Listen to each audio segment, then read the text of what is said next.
Hello everyone, कैसे हैं आप लोग। कल हम लोगों ने चैप्टर 4 स्टार्ट किया था, salient features of the constitution. Chapter 1, chapter 2, chapter 3 हम लोगों ने काफ़ी अच्छे से ख़त्म भी किया था।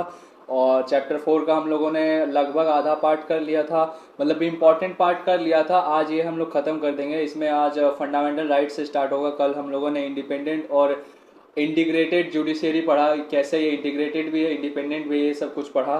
तो आज हम लोग उसके दूसरे फीचर्स के बारे में पढ़ेंगे। इसका चलिए ज़्यादा लेट नहीं करते हैं, देखते हैं फिर। तो सबसे पहला फीचर क्या है, पहला मतलब आज का सबसे पहला फीचर है फंडामेंटल राइट्स। फंडामेंटल राइट्स एक काफ़ी इंपॉर्टेंट फीचर। ये क्या क्या करता है, ये पॉलिटिकल डेमोक्रेसी लाता है। पॉलिटिकल डेमोक्रेसी मतलब राइट टू वोट, इक्वलिटी लाता है। इक्वलिटी लाता है तो क्या होता है, सबको, सबके मन में ये फील होता है कि हाँ, हम लोग के अंदर डेमोक्रेसी है। फिर ये जो एग्जीक्यूटिव है उसे ऐसा अमेंडिंग पावर, ऐसा नहीं है कि बहुत ज़्यादा इजी कर दिया है, तो ऐसा नहीं है कि वो कॉन्स्टिट्यूशन से हम लोग फंडामेंटल राइट्स को छीन लिया, ऐसा नहीं छीन सकता है। उन लोगों को तानाशाही होने से रोकता है। तो यही सब चीज़ हम लोग पढ़ने वाले हैं कि फंडामेंटल राइट्स क्या क्या है, और ये कैसे या चीज़ों को रोकता है। बट इसका मतलब ये नहीं है कि यहाँ पे हम लोग पूरा डिटेल में पढ़ेंगे, इसके लिए अलग से चैप्टर है, तो वहाँ पे हम लोग पढ़ेंगे। हाँ, तो चलिए स्टार्ट करते हैं, ज़्यादा लेट नहीं करते हैं। तो क्या है फंडामेंटल राइट्स। फंडामेंटल राइट्स की कौन से पार्ट में है, पार्ट 3 में है। ये सारे सिटीजन्स के लिए है। इंडिया में कोई भी सिटीजन है, इंडिया में पैदा हुआ है, वो अगर इंडिया का सिटीजन है तो उसको ये चीज़ मिलेगा, बशर्ते वो प्रिजनर नहीं होना चाहिए। प्रिजनर होगा तो उससे कुछ कुछ चीज़ें छीने जाएंगी। प्रिजनर का मतलब जो कैदी लोग होते हैं, जेल के अंदर होते हैं, वो लोग। ठीक है, कितना अभी फंडामेंटल राइट्स है, 6 गो है।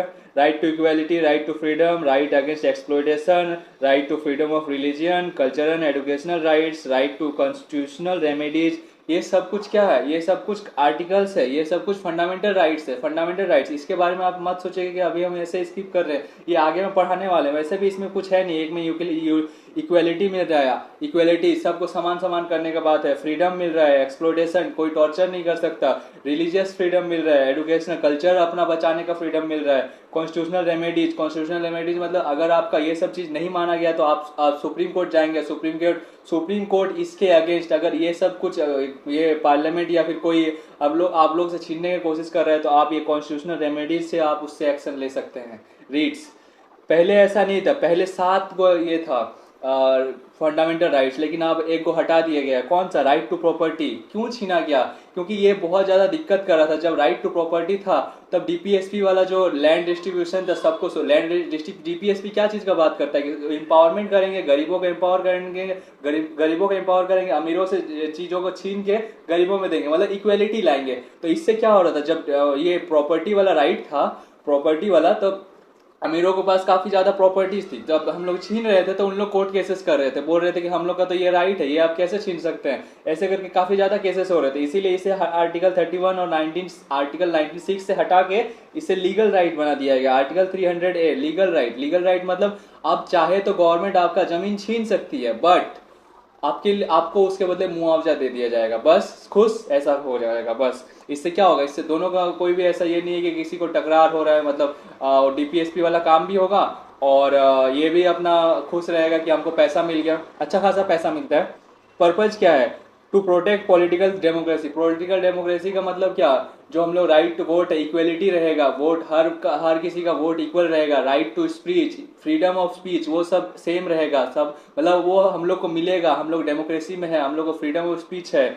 फिर प्रिवेंट एग्जीक्यूटिव टेरेनी, ये अगर फंडामेंटल राइट्स है जिसके कारण ही हम लोग, मतलब एग्जीक्यूटिव जो है ना वो तानाशाही नहीं कर पाता है। हम लोग का कुछ कुछ ये है, राइट है, वो सब चीज़ हम लोग पकड़ के रखते हैं। हम लोग का फ्रीडम ऑफ स्पीच एक राइट, हम लोग अगर उन लोग कुछ करेगा तो बोल सकते हैं। ये सब चीज़ है। लिमिट लेजिस्लेटिव आर्बिटनेस, लेजिस्लेटिव भी कुछ अपना रूल मनमानी नहीं कर सकता है। मनमानी करेगा तो वो वहां से निकल जाएगा। अमेंडिंग पावर काफी ज्यादा हार्ड किया गया है। हम लोग के पास कुछ कुछ रीट्स है, अगर फंडामेंटल राइट्स को वो लोग वायलेट करने की कोशिश करेगा तो हम लोग उस रीट्स के मुताबिक हम लोग सुप्रीम कोर्ट जा सकते हैं। तो इससे क्या होगा, उन लोग अपना काम नहीं कर सकता, उन लोग का अमेंडिंग पावर को घटा के रख दिया है।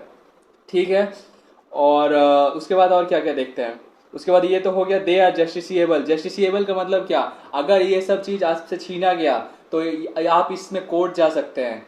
Can be enforced in court, आप कोर्ट जा सकते हैं। Supreme court can issue writ, supreme court इसमें रीट्स इशू कर सकता है। हम लोग को अगर बोला, यानी हम लोग का अगर कोई ऐसा वायलेट हुआ तो हम लोग चले जाएंगे सुप्रीम कोर्ट, बोल केस कर सकते हैं कि यार देखिए मेरा ऐसा ऐसा ये फंडामेंटल राइट का उल्लंघन हुआ है। तो क्या करेगा, एक इशू रीट इशू कर देगा। अब वो कौन सा टाइप का रीट होगा वो तो देखते हैं। हेबियस कॉर्पस, हेबियस कॉर्पस मतलब कोई भी ये जो इंस्पेक्टर हो या फिर कोई भी पुलिस ऐसे ही आपको डिटेन नहीं कर सकती है, ऐसे ही आपको अरेस्ट नहीं कर सकती है। जब तक आपको मतलब वो अरेस्ट वारंट ना हो आपको डिटेन नहीं कर सकती है। और डिटेन करने के बाद भी आपको 24 आवर्स के अंडर आपको कोर्ट में पेश कराना होगा। अगर वो नहीं करा रहा है तो आपका लॉयर आ सकता है, फिर वो दिखा देगा कि ये ऐसा ऐसा किया है, वो उसको सस्पेंड कर दिया जाएगा। हेबियस कॉर्पस मतलब 24 आवर्स के अंदर अंदर आपको कोर्ट में पेश करना होगा। मैंडेमस क्या होता है? मैंडेमस मतलब होता है अगर कोई गवर्नमेंट एम्प्लॉय अपना काम नहीं कर रहा है, गवर्नमेंट एम्प्लॉय जैसे कि ऐसा नॉर्मली हम लोग को देखने को मिलता है कि जो हाई स्कूल के टीचर होते हैं वे लोग सिर्फ पेपर पढ़ते रहते हैं, उन लोग कुछ काम नहीं करता है, तो उसके अगेंस्ट कोई अगर एक्शन ले लिया तो फिर दिक्कत हो जाएगा, मैंडेमस में आ जाएगा उन लोग। मैंडेमस में मतलब उन लोग के अगर बोला गया कि हम लोग किस किस तरीके से कौन सा क्या सेक्शन लगा रहे हैं, अरे भाई सेक्शन का बात छोड़ो, कॉन्स्टिट्यूशन में लिखा हुआ है, मैंडेमस लग जाएगा। प्रोहिबिशन क्या होता है? कोई जो लोअर कोर्ट है कुछ ऐसा मुकदमा सुन रहा है जो उसके लेवल का है ही नहीं, या फिर जो वो सुप्रीम कोर्ट होगा या फिर उससे हायर कोर्ट होगा, वो सोचेगा कि नहीं ये जो डिसीजन ले रहा है ये डिसीजन ये इसके लेवल का नहीं है, हमको लेना होगा। तो ये क्या करेगा? मुकदमा जब चलते रहेगा, सुनवाई चलते रहेगा, जैसे कि डेट नहीं होता है एक दिन में थोड़े कि ये केस का हियरिंग होता है, डेट चलते रहता है ना, तो उसी के टाइम पे वो क्या कर लेगा, वो बोले नहीं तुम यहाँ से हटो, इसका केस हम संभालेंगे। ये हो गया प्रोहिबिशन। और प्रोहिबिशन के जैसा ही सेम है सर्जरी। सर्जरी में बस एक डिफरेंस है कि उसमें लोअर कोर्ट सजा सुना चुका होता है, लोअर कोर्ट सजा सुना चुका होता है, उसे वो अंडू कर देगा। हायर कोर्ट वाला जो होगा ना, चाहे वो हायर कोर्ट हो या सुप्रीम कोर्ट, वो क्या करेगा? अंडू। अंडू का मतलब क्या होता है? अंडू का मतलब UNDU, मतलब जो वो सजा सुनाया है वो नल एंड वैलिड है, नल एंड वॉइड है। नल एंड वॉइड मतलब अब वो मतलब जो नीचे वाला जो कोर्ट सजा सुनाया है उसका कोई वैल्यू नहीं रहेगा, जो सुप्रीम कोर्ट सुनाएगा उसका वैल्यू रहेगा। ये सर्जरी। अब को वारंटो क्या है? को वारंटो मतलब कोई भी आदमी ऐसा काम नहीं कर सकता है जो उसके लिए एलिजिबल नहीं है। एग्जाम्पल पे मान लीजिए कोई एक नर्स है, वो लड़का ही नर्स है, मान लीजिए कंपाउंडर है, और वो डॉक्टर वाला सर्जरी कर रहा है, वो सर्जरी करने घुस गया, सर्जरी कर रहा है, तो वो नहीं कर सकता है, वो को वारंटो के अंडर आ जाएगा। तो ये सब कुछ है। अब इसका फंडामेंटल राइट्स का ऐसा नहीं कि पूरा सब कुछ पूरा फुल फंडामेंटल राइट्स मिला है, राइट टू इक्वलिटी है तो फुल इक्वलिटी है, right to freedom of speech है तो फुल फ्रीडम ऑफ स्पीच, ऐसा नहीं है। कुछ कुछ चीज और है, लिमिटेशंस भी है। लिमिटेशंस क्या है? नॉट एब्सोल्यूट, हम लोग के ऊपर रेस्ट्रिक्शंस लगाए जाते हैं। ऐसा नहीं कि फ्रीडम ऑफ स्पीच है तो हम लोग कुछ भी गलत बोल सकते हैं, नहीं। हम लोग को जो जो मतलब डिफेम नहीं कर सकते किसी को भी। रीजनेबल रेस्ट्रिक्शंस अलाउड, कुछ कुछ रीजनेबल रेस्ट्रिक्शंस लगाए गए हैं कि आप इंटरनेशनल चीज में कुछ भी गलत सलत नहीं बोल सकते, और कुछ भी डिफेमेशन वाला चीज नहीं कर सकते। Can be curtailed by constitutional amendment, और इसे कम भी किया जा सकता है। किससे? कॉन्स्टिट्यूशनल अमेंड करके। कॉन्स्टिट्यूशनल अमेंड थोड़ा हार्ड होता है लेकिन कर तो सकते हैं, कर्टेल्ड मतलब काटा जा सकता है, थोड़ा तो कम किया जा सकता है।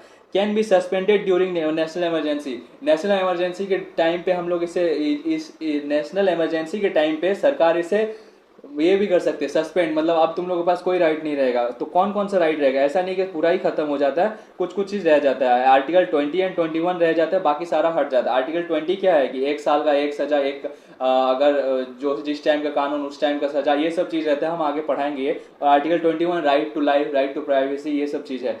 ये सब चीज, ये दो चीज रहता है, बाकी सारा क्या होता है? हट जाता है। ये इसमें ये में नेशनल इमरजेंसी में। अब चलिए देखते हैं डीपीएसपी। डीपीएसपी क्या है? डीपीएसपी पार्ट 4 में है।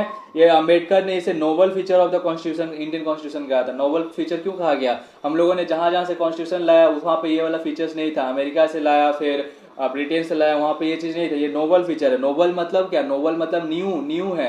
ये न्यू और एक तरीके से और दूसरे बेसिस पे कैसे न्यू हो रहा है? इसमें ये सब चीज दिया गया है जो फ्यूचर में बनने वाला है। फ्यूचर में जो जो चीज बनने वाला है, प्लानिंग किया हुआ है, वो अभी लिख दिया गया है कि आप फ्यूचर में ये चीज बनाइएगा। जब आपके पास पैसा हो जाएगा आप डीपीएसपी का ये चीज बना लीजिएगा।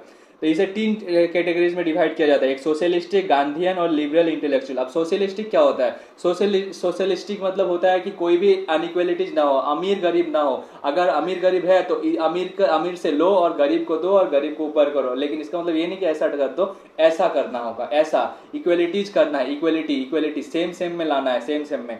गांधीयन रूल का मतलब क्या? पंचायत सिस्टम, डिसेंट्रलाइजेशन करना है। लिबरल इंटेलेक्चुअल मतलब ऐसा चीज जो पीस का काम हो, या फिर पर्यावरण, जो हम लोग का इन्वायरमेंट फ्रेंडली, इन्वायरमेंट को बचाने का काम हो, और इंटरनेशनल पीस हो गया, फिर खाना अच्छा मिले, ये सब चीज क्या है, लिबरल इंटेलेक्चुअल थिंकिंग है। ये सब चीज किस में होगा, डीपीएसपी में। इसका एम क्या है, ये डीपीएसपी का एम हम लोग ये क्यों बनाए हैं, to promote social and economic democracy. Social and economic democracy का मतलब क्या, सोशली और डेमोक्रेसी मतलब सोशली भी सेम होना चाहिए और इकोनॉमिकली, मतलब कोई गरीब है, लोअर कास्ट अपर कास्ट है, तो उसको लोअर कास्ट को अपर करने के लिए क्या दिए हैं, रिजर्वेशन। इकोनॉमिकली अगर गरीब है तो उसको क्या दिया जाता है, राशन दिया जाता है, किसी भी तरीके से उसे ऊपर उठाने की कोशिश करता है, अकाउंट अकाउंट अकाउंट में बच्चों के पैसे डाले जाते हैं, कुछ कुछ कितने सारे स्कीम्स हैं, जैसे कि क्या, कौन सा स्कीम्स हो गया, जिसमें 5 लाख मिलता है, ये क्या बोलते हैं इसमें, ये हॉस्पिटल में आपको 5 लाख रुपए मिल जाएंगे, अगर आपका कुछ भी मतलब बॉडी में कुछ हेल्थ इशू हो गया तो आपको 5 लाख तक का मिल जाएगा इशू। आप मुझे वो याद नहीं आ रहा है वो कौन सा पॉलिसी है, कौन सा स्कीम है जिसमें ये चीज़ मिलता है। तो ये भी है, ये कौन देता है, सरकार देता है। इस्टेब्लिश वेलफेयर स्टेट्स, ये और क्या काम करता है डीपीएसपी, वेलफेयर स्टेट बनाने का काम करता है। अब ये वेलफेयर स्टेट क्या है, ऐसा काम जो मतलब अच्छा चीज के लिए हो, जैसे कि ट्रांसपोर्ट सबका, ये है सोसाइटी में सबको जरूरत है ट्रांसपोर्ट, मतलब हाईवे, फिर स्कूल्स, फिर एडुकेशन, ये सबको फ्री करना, एडुकेशन को अच्छा करना, और स्कूल्स को भी, हाँ स्कूल्स को अच्छा करना, बड़ा करना, ज़्यादा फैसिलिटी देना, हॉस्पिटल्स को फ्री करना, ये सब चीज़ क्या है, वेलफेयर स्टेट का ही काम है। वेलफेयर स्टेट में ये सब चीज़ होता है। तो ये स्टैब्लिश करना हो गया। Non justiciable like fundamental rights, ये नॉन जस्टिसिएबल है। ऐसा नहीं है कि जैसा फंडामेंटल राइट्स जो था क्या था, उसमें आप कोर्ट जा सकते थे, लेकिन इसमें आप कोर्ट नहीं जा सकते। ये अगर नहीं करेगा सरकार तो इसके लिए आप कोर्ट नहीं जा सकते। क्यों, क्योंकि देखो भाई, सरकार के पास भी पैसा होना चाहिए ये सब करने के लिए, जितना जैसे जैसे पैसा आएगा वैसे वैसे ये काम किए जाएंगे। Can not be enforce in court, जैसे कोर्ट में हम लोग इन्फोर्स नहीं कर सकते, but are fundamental in governance. अब लेकिन गवर्नेंस में फंडामेंटल है, मतलब ये फंडामेंटल है, मतलब इंपॉर्टेंट है। कोई भी गवर्नमेंट आएगा तो ये चीज को हमेशा अप्लाई करने की कोशिश करता है। क्यों, क्योंकि वो जो सारा रूल्स है, मतलब इसमें लगभग हर जो भी पॉलिसी बनाते हैं ना, तो वो लगभग लगभग इसमें हम लोग का इंक्लाइंड हो ही जाता है। इंक्लाइंड होता है मतलब रिलेट कर ही जाता है। तो ये क्या है, गवर्नेंस का एक बहुत ज्यादा फंडामेंटल यूनिट है। हम लोग कोई भी हम लोग पॉलिसी लेके आता है, जैसे कि राशन देता है तो वो भी हम लोग का आर्टिकल में लिखा हुआ है। तो आर्टिकल आई थिंक 44 या 40 कितना है, 44 या 46 में खाने वाला चीज लिखा हुआ है। ये सब चीज क्या है, ये सब चीज क्या है, गवर्नेंस का ही तो पार्ट है। गवर्नमेंट गवर्नेंस कैसे करेगी, गवर्नेंस कैसे करेगी, मतलब वो कैसा पॉलिसीज लाएगी, ये किस में लिखा हुआ है, डीपीएसपी में लिखा हुआ है। Imposes A moral and political obligation on the state. और ये क्या करती है, moral and political obligation on the state. State मतलब जो गवर्नमेंट के ऊपर मोरल एंड पॉलिटिकल ऑब्लिगेशन डालती है। मोरल वाला बात तो छोड़ ही दो यार, मोरल मोरल मतलब एथिकल, एथिकल तो उन लोग सोचता ही नहीं है। पॉलिटिकल तो सोचता है ना, पॉलिटिकल मतलब उन लोगों के दिमाग में ये चीज रहता है, हमेशा रहता है कि अगर हम अच्छे से काम नहीं करेंगे तो हमको नेक्स्ट बार वोट नहीं मिलेगा। 5 साल का टेन्योर है, अगर इस साल हम अच्छे से काम नहीं किए, कुछ गलत किए, तो हमको वोट नहीं मिलेगा। मोरल मतलब क्या, एथिकली वो कुछ जानबूझ के अच्छा चीज करने की कोशिश करता है, ये तो नहीं है होता है। लेकिन पॉलिटिकल तो होता है, पॉलिटिकल गेन के लिए, पॉलिटिकल मोटिव के लिए तो होता है। आगे देखते हैं, real power equal to public opinion. अब आप कुछ डीपीएसपी का अच्छा काम करोगे, कुछ अच्छा चीज लेके आओगे, तभी तो ये करेगा, पब्लिक ओपिनियन चेंज होगा, पब्लिक ओपिनियन अच्छा होगा, आपके लिए सब अच्छा अच्छा सोचेंगे। तो रियल पावर क्या है, पब्लिक ओपिनियन। फिर आप नेक्स्ट ईयर जीत के आ सकते हैं, मतलब नेक्स्ट इलेक्शन में।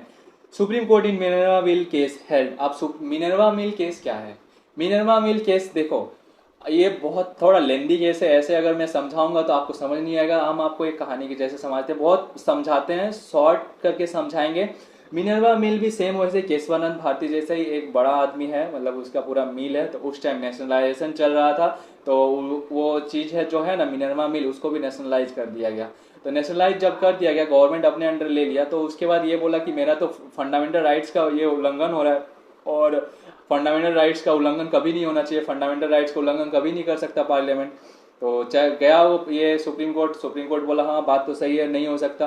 तब बात आया कि नहीं, हम लोग क्या गलत कर रहे हैं, हम लोग भी तो कुछ अच्छा करने का ही कोशिश कर रहे हैं, डीपीएसपी के लिए कर रहे हैं ताकि ज़्यादा ये हो, ये रिसोर्सेज का डिस्ट्रीब्यूशन हो, हम लोग इसलिए कर रहे हैं। तो यहाँ से देखो इन लोग का ये भी केस हार जाता है। इसमें भी क्या चीज़ निकला, मिनर्वा मिल केस में भी, इसमें लास्ट में टॉपिक ये बच जाता है कि एक तरफ फंडामेंटल ड्यूटीज और एक तरफ डीपीएसपी, कौन ज्यादा बड़ा है। अब डीपीएसपी को चलाने के लिए क्या फंडामेंटल राइट्स को हटाना पड़, फंडामेंटल ड्यूटीज बोल दिए सॉरी, एक तरफ फंडामेंटल राइट्स और एक तरफ डीपीएसपी, फंडामेंटल राइट्स और एक तरफ डीपीएसपी। अब कौन ज्यादा बड़ा होगा, ये इस पे हावी होगा कि ये इस पे। सुप्रीम कोर्ट बोलता है कि फंडामेंटल राइट्स ज्यादा बड़ा है, पार्लियामेंट बोलता है कि अगर आप इसको बड़ा रखेंगे, ये फंडामेंटल राइट्स को बड़ा रखेंगे, तब हम लोग कभी डेवलप कर ही नहीं पाएंगे, हम लोग कभी भी बड़ा मतलब हम लोग सोशल इनइक्वालिटीज को कभी खत्म कर ही नहीं पाएंगे, तब तो हो गया खत्म, तब कभी डेवलप होगा ही नहीं। तब बात आता है कि तब क्या किया जाए। तो कब बहुत सारा हौच-पौच होता है, कभी बोलता है ये बड़ा है, कभी बोलता है ये बड़ा है, पार्लियामेंट कभी खुद को अपना बड़ा देता है, कभी ये बोलते हैं हम बड़े हैं। तो लास्ट जो जजमेंट है हम वो बता रहे हैं इसमें हुआ क्या। इसमें लास्ट में हुआ, ठीक है, डीपीएसपी का सब कुछ जो होगा, डीपीएसपी में उतना सारा 35 से 51 आर्टिकल है, उतना सब कुछ के लिए तो हम नहीं बोलेंगे कि फंडामेंटल राइट्स ये से बड़ा हो जाएगा। लेकिन देखो जो हम लिख के समझा रहे हैं, फंडामेंटल राइट्स और एक तरफ है डीपीएसपी का सिर्फ आर्टिकल 39B एंड 39C। देखो 39B और 39C क्या है। 39B है कि जो रिसोर्सेस होगा, हम रिसोर्सेस बोलने से आपको ज्यादा समझ नहीं आएगा, लैंड जो होगा, लैंड जो होगा, अगर किसी के पास ज्यादा लैंड है तो वो क्या होगा, वो बांट दिया जाएगा, ये मतलब बांटने का बात कर रहा है, लैंड बांटने का बात कर रहा है। और इसमें बोलता है 39C में बोलता है कि किसी के पास भी ज्यादा लैंड नहीं होगा, एक साथ किसी के पास भी कॉन्सेंट्रेशन ऑफ लैंड नहीं होगा। रिसोर्सेस है लेकिन हम लैंड बोल के समझा रहे हैं ताकि आपको समझ में आ जाए, तो लैंड नहीं होगा। तो ये सब क्यों किया जा रहा है, ये इसलिए किया जा रहा है कि ताकि डीपीएसपी का रूल है, मतलब कि सोशल इनइक्वालिटीज को कम किया जाए। सोशल इनइक्वालिटीज मतलब कोई भी आदमी एकदम गरीब ना रहे, कोई भी आदमी एकदम अमीर ना रहे, ऐसा करके रहे, सेम। तो इसीलिए बोलते हैं कि अगर इस चीज का बात होगा डीपीएसपी में, अगर इस चीज का बात है, तब फंडामेंटल राइट्स छोटा पड़ जाएगा, मतलब तब डीपीएसपी ग्रेट है, डीपीएसपी बड़ा है। लेकिन अगर डीपीएसपी में ये छोड़ के अगर दूसरा आर्टिकल होगा 35, 36 जितना सारा है 51 तक कुछ भी आर्टिकल होगा, तब कौन बड़ा होगा, तब बड़ा होगा फंडामेंटल राइट्स, तब फंडामेंटल राइट्स को ज्यादा वैल्यू दिया जाएगा। बात समझ में आया ना। और थोड़ा डीप में जाते तो आर्टिकल 14 और आर्टिकल 19 खत्म हो जाता है ये सब चीज में। मतलब देखो हम बता ही दे रहे हैं, ये जो आर्टिकल 39 और 39B और 39C अगर उसका बात हुआ तो डीपीएसपी ग्रेट होता है। तब हम लोग का जो फंडामेंटल राइट्स का आर्टिकल 14 और आर्टिकल 19 ये खत्म हो जाता है। 14 और 19 क्या है, राइट टू इक्वेलिटी, और ये क्या है, right to freedom, right to association, right to land acquisition, ये सब चीज था। तो ये सब चीज से ग्रेट हो जाएगा कौन, डीपीएसपी। और इसके अलावा कोई कुछ आर्टिकल होगा तो उसमें कौन ग्रेट होगा, फंडामेंटल राइट्स, आर्टिकल 14, आर्टिकल 19, ये सब ग्रेटर होगा। मतलब समझ में आया, नहीं समझ में आया, अभी भी नहीं समझ में आया, आ गया होगा, नहीं समझ में आया तो फिर से देख लेना। मतलब डीपीएसपी का अगर आर्टिकल 39 और 39B और 39C मतलब लैंड एक्विजिशन का बात है। लैंड एक्विजिशन का मतलब क्या, अगर किसी के पास ज्यादा लैंड है, मतलब कॉन्सेंट्रेशन ऑफ लैंड किसी के पास काफी ज्यादा है, तो वो क्या करेगी, गवर्नमेंट तो चाहेगी नहीं कि सोशल इनइक्वालिटीज खत्म हो, मतलब किसी एक के पास ही सब कुछ ना रहे। अब ऐसा नहीं कि वो उससे ईर्षा होकर रखा है, नहीं भाई, लैंड तो उतना ही है ना, अब लैंड उतना ही है, आदमी इतना सारा है, एक आदमी के पास ही इतना लैंड, अब तो डिवाइड तो करना ही पड़ेगा। तो वो चीज है, इस टाइम क्या होगा, तब होने से आप फंडामेंटल राइट्स का उल्लंघन कर सकते हैं, बट नॉर्मल चीज में नहीं कर सकते।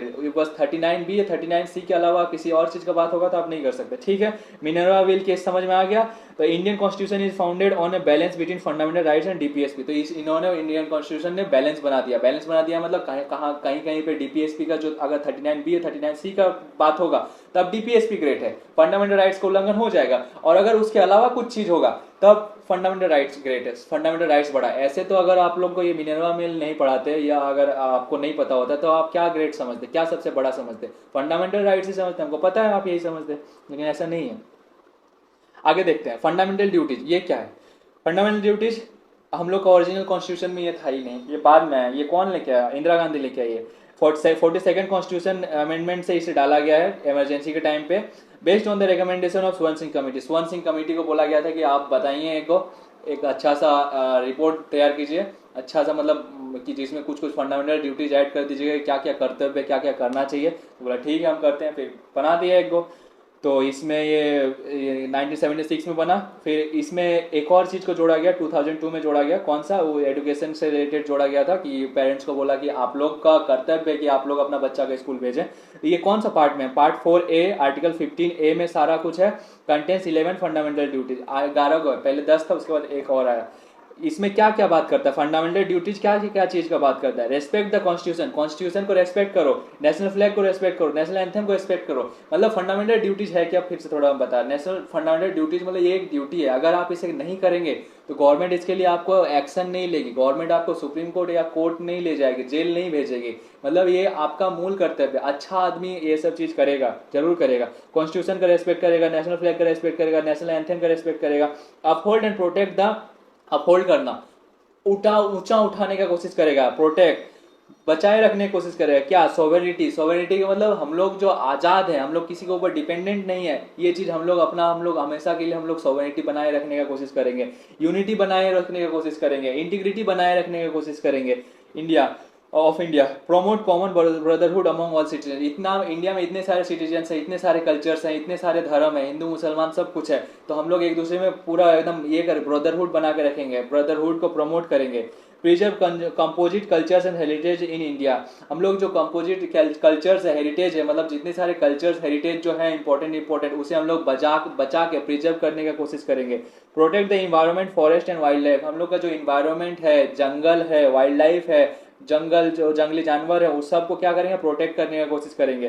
Strive for scientific temper and spirit of inquiry, strive, strive मतलब भूख, भूख होना, क्या चीज का भूख होना है, साइंटिफिक टेम्पर, साइंटिफिक टेम्पर मतलब लॉजिकल थिंकिंग का, लॉजिकल साइंटिफिकली किसी चीज को सोचने का पूरा भूख होना, कि उतना मतलब अपने अंदर से उत्सुकना होना, उत्सुकता। स्प्राइट ऑफ इंक्वायरी, स्प्राइट मतलब स्पिरिट ऑफ इंक्वायरी, हमेशा ये सोचना कि ये क्या है, क्या है, इंक्वायरी करने की कोशिश करना कि ये क्यों है, लॉजिकली सोचना किसी भी चीज का। Work for excellence in all spheres, जितने भी स्पेयर्स है, मतलब चाहे वो इंजीनियरिंग का फील्ड हो या मेडिकल का या फिर एस्ट्रोनॉमिकल का फील्ड हो, कुछ भी फील्ड हो, हर जगह हम लोग अपना एक्सीलेंस बनाने की कोशिश करेंगे। प्रोवाइड एजुकेशन टू चिल्ड्रेंस, और ये हम लोगों ने जोड़ा है 2002 में, बच्चों को एजुकेशन देने का ये किया है, ऐड किया है, मतलब बच्चों को एजुकेशन देंगे, ये हमारा ड्यूटी है। अब क्या बोल रहा है, दिस ड्यूटी रिमाइंड सिटीजन, ये ड्यूटीज क्या करता है, सिटीजन्स को रिमाइंड करता है, क्या, वाइल इंजॉइंग राइट्स, हम लोग राइट्स जो एंजॉय करते हैं, जो कॉन्स्टिट्यूशन प्रोटेक्ट करवाया है हम लोग को, मतलब कॉन्स्टिट्यूशन ने दिया है, one must also uphold duties towards the nation, हम लोग ये राइट्स तो एंजॉय करते हैं, उसके साथ साथ हमें ये भी सोचना चाहिए कि हम लोग को ड्यूटीज को हमेशा अपहोल्ड करना चाहिए टुवर्ड्स द नेशन, नेशन के लिए और सोसाइटी के लिए, सोसाइटी और नेशन के लिए हम लोग को जो ये ड्यूटीज है वो हम लोग को हमेशा अपहोल्ड करके रखना चाहिए। Like DPSP these are also non justiciable, ये भी नॉन जस्टिसिएबल है, इसके लिए ऐसा नहीं कि कोर्ट जा सकते हैं, कोई अगर ऐसा नहीं किया तो कोर्ट ले जाया जाएगा। Not enforceable by courts, court में ये इन्फोर्सेबल नहीं है, कोर्ट में मतलब इसके लिए सजा नहीं सुना जाएगा। अब आप थोड़ा ये मत होइएगा कि नेशनल फ्लैग का तब हम बेइज्जती कर देंगे, नेशनल फ्लैग के लिए अलग से कानून बनाया हुआ है, उसका बेइज्जती करेंगे तो आपको अलग से सजा होगा, ठीक है। सेकुलर स्टेट, सेकुलर स्टेट क्या होता है, सेकुलर स्टेट का मतलब गवर्नमेंट जो होगी, हमारा जो कॉन्स्टिट्यूशन है ये बताता है कि इंडिया कोई भी धर्म को ऊंचा नीचा नहीं सोचेगा, मतलब कोई भी धर्म को हम मतलब सब सारे धर्म को रेस्पेक्ट देगा, कोई भी धर्म को मतलब ऐसा नहीं है कि ये मेरा धर्म है, हिंदू ही मेरा है, मुसलमान ही मेरा धर्म है, कोई भी ऐसा ऑफिशियल रिलीजियस नहीं रहेगा, उसका वो सारे धर्म को रेस्पेक्ट करेगा। तो the constitution of India formally establishes a secular state, तो कॉन्स्टिट्यूशन ऑफ इंडिया क्या स्टेब्लिश करके रखा है, सेकुलर स्टेट अपने आप को बता के रखा है। No religion is given official status, कोई भी जो ये है रिलीजन है उसे ऑफिशियल स्टेटस नहीं दिया है कि ये हम लोग का धर्म है, ऐसा नहीं है, जैसे पाकिस्तान का मुसलमान है ऐसा इंडिया का नहीं है। की प्रोविजंस रिफ्लेक्टिंग सेकुलरिज्म, कुछ कुछ जो प्रोविजंस है जो हम लोग को दिखाते हैं कि इंडिया सेकुलर है, कैसे हम लोग को पता चलेगा, देखो क्या क्या चीज है। देखो सबसे पहले तो बोल रहा है सेकुलर वर्ड डाला हुआ है प्रीम्बल में, 42nd अमेंडमेंट डाला गया था। प्रीम्बल गारंटीज लिबर्टी ऑफ बिलीफ, प्रीम्बल में ये चीज लिखा हुआ है कि आपको आजादी है, लिबर्टी है, किसका, बिलीफ, आप किसी भी भगवान को मान सकते हैं, किसी के भी ऊपर भरोसा कर सकते हैं, फैथ, किसी के ऊपर भी भरोसा कर सकते हैं, भगवान क्या किसी के ऊपर भी, वर्शिप पूजा करने का भी, आप किसी को भी चाहे पूजा कर सकते हैं, ऐसा नहीं कि आप हिंदू हैं तो आप उसी को पूजा कीजिएगा, आप हिंदू हो के क्रिश्चियन का जो ये क्रिसमस है वो भी मना सकते हैं। इक्वलिटी बिफोर लॉ, ऐसा नहीं है कि किसी के ऊपर कम ज्यादा किया गया है, इक्वलिटी, लॉ के सामने सब इक्वल है, अगर कोई बड़ा आदमी हो, कोई गरीब आदमी हो, कोई हिंदू हो, कोई मुसलमान हो, कोई भी आदमी हो, अगर वो रेप किया है तो उसका सजा उसको सेम ही वही सजा मिलेगा जो इसको मिला है, जो उसको मिलेगा, ठीक, समझ में आया, ऐसा कुछ भी ये नहीं है। No discrimination based on religion, कोई भी रिलीजन बेस्ड पे कोई डिस्क्रिमिनेशन नहीं किया जाएगा, किसमें है, आर्टिकल 15 में है। Equal opportunity in public employment. अब ऐसा होता है क्या कि हिंदू है तो उसको ये रिजर्वेशन दे दिए, मतलब अपॉर्चुनिटी में उसको जॉब जल्दी दे दी, ऐसा नहीं होता है। रिजर्वेशन किसको दिया जाता है? डिप्रेस्ड लोगों को, ना कि ऐसा धर्म पे बेसिस पे। Freedom of religion and conscience, कोई भी धर्म अपना सकता है। ठीक है। Religious group can manage religious affairs. Religious group कैसे, जैसे आप लोगों ने वो गायत्री मंत्र वाला ग्रुप के बारे में तो सुना ही होगा। मतलब उन लोग क्या करते हैं, उन लोग अपना धर्म को फैलाने की कोशिश करता है, वो हिंदू का ही है लेकिन उन लोग अच्छा अच्छा काम करता है, अच्छा अच्छा धर्म को फैलाने की कोशिश करता है। तो ऐसा कुछ भी नहीं है कि ये बाउंडेड है, सरकार इसको रोक लगाएगी। सरकार इस पर रोक क्यों नहीं लगाती? क्योंकि उन लोग को पता है कि उन लोग आर्टिकल 26 के अंडर ये काम कर रहा है। मतलब सरकार कुछ नहीं करेगी, सरकार उल्टा रेस्पेक्ट करेगी या फिर कुछ भी नहीं करेगी, ऐसा कुछ भी काम नहीं करेगी जिससे उन लोगों को डिसरेस्पेक्ट फील हो। नो कंपल्सन टू पे टैक्सेस फॉर रिलीजियस प्रमोशन, कोई भी ये रिलीजियस पर्पज के लिए टैक्स नहीं लगता है। अब आप लोगों ने इस्कॉन टेम्पल के बारे में सुना है? ISKCON temple, ISKCON temple, ISKCON जो है ना, इस्कॉन एक अमेरिकन कंपनी है। वो क्या करके रखी है, वो इंडिया में हर एक सिटी में, लगभग हर एक सिटी में अपना अपना एक ये टेम्पल खोल कर रखी है। टेम्पल वो शायद हो सकता है कृष्ण भगवान को या फिर दूसरे भगवान का भी हो सकता है, मुझे पता नहीं है। तो टेम्पल में बहुत ज्यादा पैसा आता है। तो आपको पता है इसमें इतना ज्यादा पैसा आता है और अमेरिका इससे इतना ज्यादा पैसा कमाता है कि मतलब पूछिए मत कितना ज्यादा पैसा कमाता है। मतलब उसको टैक्स ही नहीं लगता उस चीज का, जीरो टैक्स, जीरो टैक्स। वरना पता है आपको अमेरिकन प्रोडक्ट में कितना ज्यादा टैक्स लगता है? आप ये जीप का नाम सुने हैं? जीप जो रेंगलर जीप 40 लाख का वहां मिलता है अमेरिका में। यहाँ कितना मिलता है? 80 लाख, डबल। ये टेस्ला, टेस्ला यहाँ पे कितना का है? टेस्ला यहाँ पे 70 लाख का है, वहां कितने में मिलता है? 30 लाख, 35 लाख, इससे ज्यादा कुछ भी नहीं है। तो इतना आप समझ ही रहे हैं इतना ज्यादा टैक्स लगता है, लेकिन इस्कॉन टेम्पल अपना फ्री में कमा के ले जा रहा है। क्यों? क्योंकि उन लोग को पता है कि इस पे टैक्स नहीं लगता है। ठीक। No religious instruction in state run education. अगर कोई स्टेट रन एजुकेशन होगा, स्टेट रन एजुकेशन का मतलब क्या, कोई ऐसा सरकारी कॉलेज, सरकारी स्कूल, ऐसा कुछ भी होगा तो वहां पे ऐसा कुछ भी मैंडेटरी नहीं होगा कि आप संस्कृत ये पढ़ाइए, गीता पढ़ाइए, या फिर आप बाइबल पढ़ाइए, या फिर आप बौद्ध धर्म का पढ़ाइए, ऐसा कुछ भी नहीं है।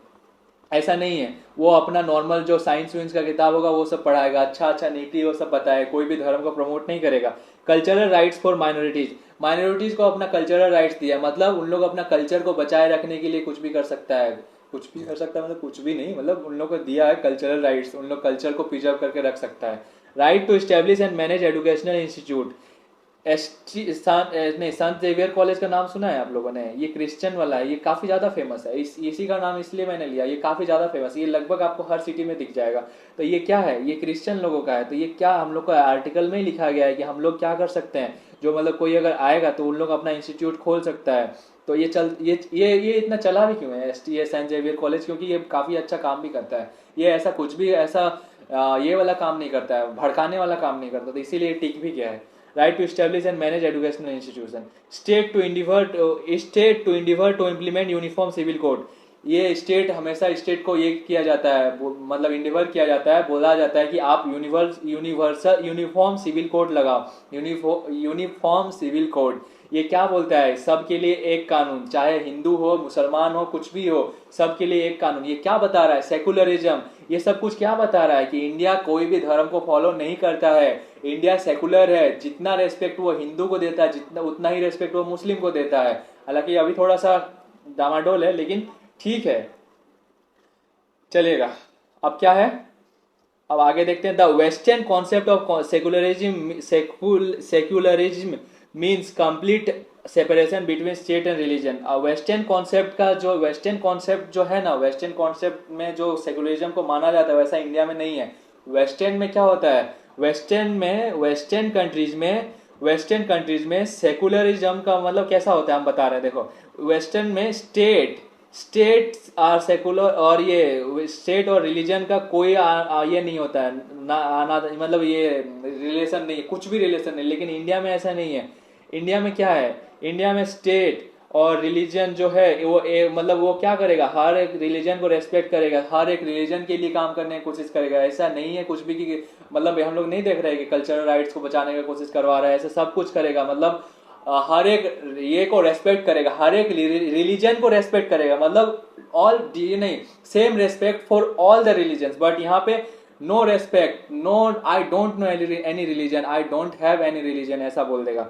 कि मुझे पता ही नहीं, रिलीजन बोल के कुछ होता है ये हम नहीं जानते हैं, ऐसा ऐसा ये बोल देगा। पढ़ते हैं आप समझ आ जाएगा थोड़ा सा।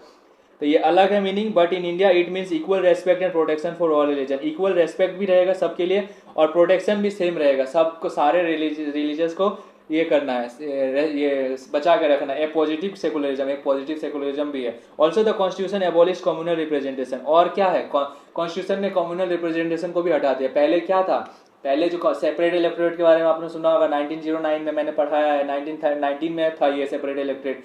सेपरेट इलेक्टोरेट है क्या, हिंदू के लिए अलग सीट, मुसलमान के लिए अलग सीट नहीं। रिजर्वेशन है, लेकिन किसके लिए है, किसके लिए, सिर्फ डिप्रेस्ड क्लास लोगों के लिए। ये क्यों बनाया गया है, ताकि उन लोग को एम्पावर किया जाए, ना कि कोई धर्म के बेसिस पे किया गया। धर्म के बेसिस पे करेगा तो क्या होगा, मारपीट हो जाएगा, बाप बोलेगा हमको भी चाहिए। तो ये किया, कम्युनल रिप्रेजेंटेशन नहीं है। Seats based on religion, reserve seats exist on SC ST, temporary and social justice oriented. Temporary होता है ये, हर 10 साल में, तो आपको पता ही होगा कि ये बढ़ाया जाता है। और social justice oriented, social justice मतलब अमीर गरीब है उसे ऊपर करने की कोशिश करेगा, इसको ऊपर करो, इसको थोड़ा कम करो, ठीक है। अब देखते हैं universal adult franchise. Universal adult franchise का मतलब क्या है, देखते हैं क्या होता है। ये होता है कुछ नहीं है, 18+ बोला जा रहा है कि जो भी 18+ है वो वोट दे सकता है। कोई भी कास्ट रिलीजन बेस्ड, मतलब लड़की लड़का कुछ भी हो, 18+ हो, तुम 18+ हो, वोट दे सकते हो। पढ़े लिखे नहीं हो चलेगा, कुछ भी हो चलेगा, घास फूस खाते हो चलेगा। ये क्या है, एक कोर डेमोक्रेटिक प्रिंसिपल है। क्या है, एवरी सिटीजन एजेड 18+, अगर 18+ है, have the right to vote, उसके पास वोट का राइट है। क्या क्या, कौन वो, रिगार्डलेस ऑफ, मतलब कुछ भी चीज का हो, वो कोई भी कास्ट का हो, कोई भी रिलीजन का हो, हिंदू मुसलमान कुछ भी हो, कोई भी कास्ट, महतो हो या गोराएं हो, गुप्ता हो, कुछ भी हो, सेक्स कोई भी हो, मेल हो फीमेल हो, कोई भी हो, 18+ हो, वोट दे सकते हो। वेल्थ कोई भी हो, अमीर हो गरीब हो, सबका वैल्यू वोट का भी, हाँ वोट का वैल्यू भी सबका एक होता है। वेल्थ अमीर हो गरीब हो सब वोट दे सकते हैं। लिटरेसी, अनपढ़ हो गवार हो, बहुत ज्यादा PhD किए हुए, तुम भी वोट दे सकते हो। और प्लस इसके साथ साथ क्या है, सारे का वोट का वैल्यू एक ही होता है, सेम सेम वोट का वैल्यू होता है। ऐसा नहीं है कि तुम पढ़े लिखे हो तो तुम्हारा वोट का वैल्यू ज्यादा हो गया, नहीं बाबू, ऐसा नहीं है। इंडिया में हो तुम। वोटिंग वाज लोअर्ड 21 to 18, पहले ये 21 था। एडल्ट किसको बोला जाता था, 21 को, अब कितना किया गया, 18 को किया गया। कब, 1989 में, ये 61 अमेंडमेंट में आया है। अडॉप्टेड डिस्पाइट चैलेंजेस, कितना सारा चैलेंजेस था फिर भी हम लोगों ने इसे अडॉप्ट किया। क्या क्या चैलेंजेस था जो हम लोगों ने फिर भी इसे अडॉप्ट किया, मतलब इतने सारे चैलेंजेस के बाद भी अडॉप्ट किया, जो ये कह रहा है। वास्ट पॉपुलेशन, इंडिया में इतना ज्यादा पॉपुलेशन है। पहले लिमिटेड फ्रेंचाइजी था तो कम लोग वोट देते थे, काफी अच्छा था। अब वास्ट पॉपुलेशन, इतना ज्यादा पॉपुलेशन हो गया, गिनने में कितना ज्यादा दिक्कत होगा। फिर हालांकि अभी EVM आ गया है। पोवर्टी, पोवर्टी इसमें ये कैसे रिलेशन कर रहा है कि ये पोवर्टी यूनिवर्सल, ये यूनिवर्सल एडल्ट फ्रेंचाइजी में पोवर्टी। देखो, एक गरीब आदमी का जो सिचुएशन होता है काफी ज्यादा खराब होता है। वो अगर उसका पोलिंग बूथ भी अगर दूर होता है ना, पोलिंग बूथ मतलब जहाँ पे वोटिंग है, तो भी वो नहीं जा पाता है। कि उसके पास वो जाएगा कैसे, साधन क्या है, मीडियम क्या है। और इसके साथ साथ क्या, इन लोग के पास एक दिन का कमाई नहीं, एक दिन नहीं काम करे ऐसा इन लोग नहीं कर सकता। इन लोग अगर एक दिन, मान लीजिए कि इन लोग का एक दिन का काम का कितना मिलता है, बहुत कम ही मिलता होगा, 360 मान लीजिए, 360 मिलता है। तो इन लोग ऐसा सोचता है ना कि अगर हम आज वोट देने जाएंगे तो मेरा आज 360 रुपए का नुकसान हो जाएगा, तो इसलिए इन लोग वोट देने ही नहीं जाता है। प्लस इसके साथ क्या होता है, कुछ कुछ जो पॉलिटिशियंस होते हैं उन लोग क्या करते हैं, रिप्रेजेंटेटिव्स कुछ पैसा दे देते हैं इन लोग को कि जाओ तुम लोग हमको वोट देना। तो इन लोग के पास पैसा का कमी होता है, तो इन लोग क्या कर देता है, उसको वोट दे देता है, जिसको बोलता है उसको वोट दे देता है, पैसा मिलता है इसलिए। हाई इलिटरेसी, इतना ज्यादा इलिटरेसी था, अवेयरनेस बिल्कुल नहीं था, जीरो अवेयरनेस। फिर भी क्या हुआ, फिर भी क्या, इन लोग तो ये कर ही रहे हैं ना। ये मतलब हाई इलिटरेसी क्या होता है, हाई इलिटरेसी मतलब इन लोग को क्या किया जाता है, जब इलिटरेसी नहीं होता है तब उन लोग किसी को भी वोट देते हैं, कुछ देखते ही नहीं कि हाँ चलो ये है, ये ज्यादा अच्छा दिख रहा है इसको वोट दे। ये ऐसा नहीं देखेगा कि ये इतना % काम किया है, इसमें इतना % का ग्रोथ हुआ है, डेवलपमेंट इतना % हुआ है, रोड्स इसने इतना बनाया, ये सब कुछ कहाँ से पता चलेगा, इलिटरेट है। सोशल इनइक्वालिटी, अब सोशल इनइक्वालिटी क्या है, सबसे इजी वाला सबसे पहले हम बताएंगे, वोमेन वाला सोच लो, जो मैन वोमेन इनइक्वालिटी। क्या बोला जाता है, आप लोग के घर में भी आप देखे होंगे कि जो औरत होती है उन लोग को कहा जाता है कि जो तुम्हारा मर्द वोट दे रहा है जिसको, उसी को तुम अपना वोट दे देना। मतलब क्या, मतलब ये कहाँ वो अपना वोट दे रहा है, वो जिसका वो जो उसका पति दे रहा है वो उसी को दिया जा रहा है। ये चीज एक चीज हुआ। और कहीं कहीं जगह तो क्या होता है कि वुमेन को वोट दिया ही नहीं जाता है, वुमेन को वोट देने जाने ही नहीं दिया जाता है, वुमेन वोट ही नहीं देती है। और क्या, सोशल इनइक्वालिटीज में कोई एक अपर कास्ट का है, कोई एक लोअर कास्ट का है, दोनों आदमी खड़ा हुआ है, तो क्या होता है, अगर मान लीजिए दोनों आदमी खड़ा हुआ है तो वो अपर कास्ट वाला लोग ये कर देता है कि अपर कास्ट वाला लोग को सब वोट देने का सोचता है कि लोअर कास्ट वाला इसको कौन वोट देगा, नहीं देंगे, वक छी ऐसा करके सोचता है, क्यों वोट देंगे उसको। ऐसा होता है, ऐसा होता ही है, लोअर कास्ट वाले को लोग वोट नहीं देने का कोशिश करते हैं। फिर और क्या, और ठीक है इतना ही काफ़ी है, और काफ़ी सारे रीजन है, लेकिन इतना बढ़ाना काफ़ी ये फालतू हो जाएगा। ये इम्पैक्ट क्या हुआ, इम्पैक्ट क्या हुआ एडल्ट फ्रेंचाइजी देने का, made Indian democracy broad based. Broad based मतलब आप पूरा इंडिया में सब वोट दे सकते हैं, पूरा ब्रॉड ब्रॉड कर दिया, ब्रॉड बहुत ज्यादा ब्रॉड, पूरा मतलब पूरा इंडिया में पूरा वोट दे रहा है।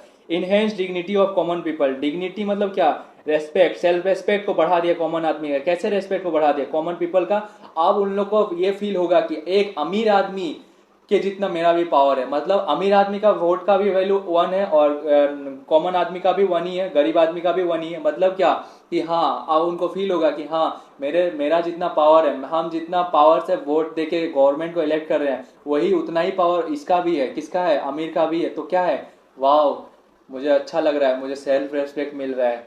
स्ट्रेंथन इक्वेलिटी, इक्वेलिटी कम कर रहा है वही अमीर गरीब वाला। इक्वेलिटी, एक वोट का वैल्यू सेम, चाहे ये अमीर का हो या फिर गरीब का हो, सेम वैल्यू होगा, सेम वैल्यू। एक वोट से कोई तो गिर सकता है, कोई तो जीत सकता है, एक वैल्यू, चाहे वो अमीर का हो गरीब का हो, कोई दिक्कत नहीं है।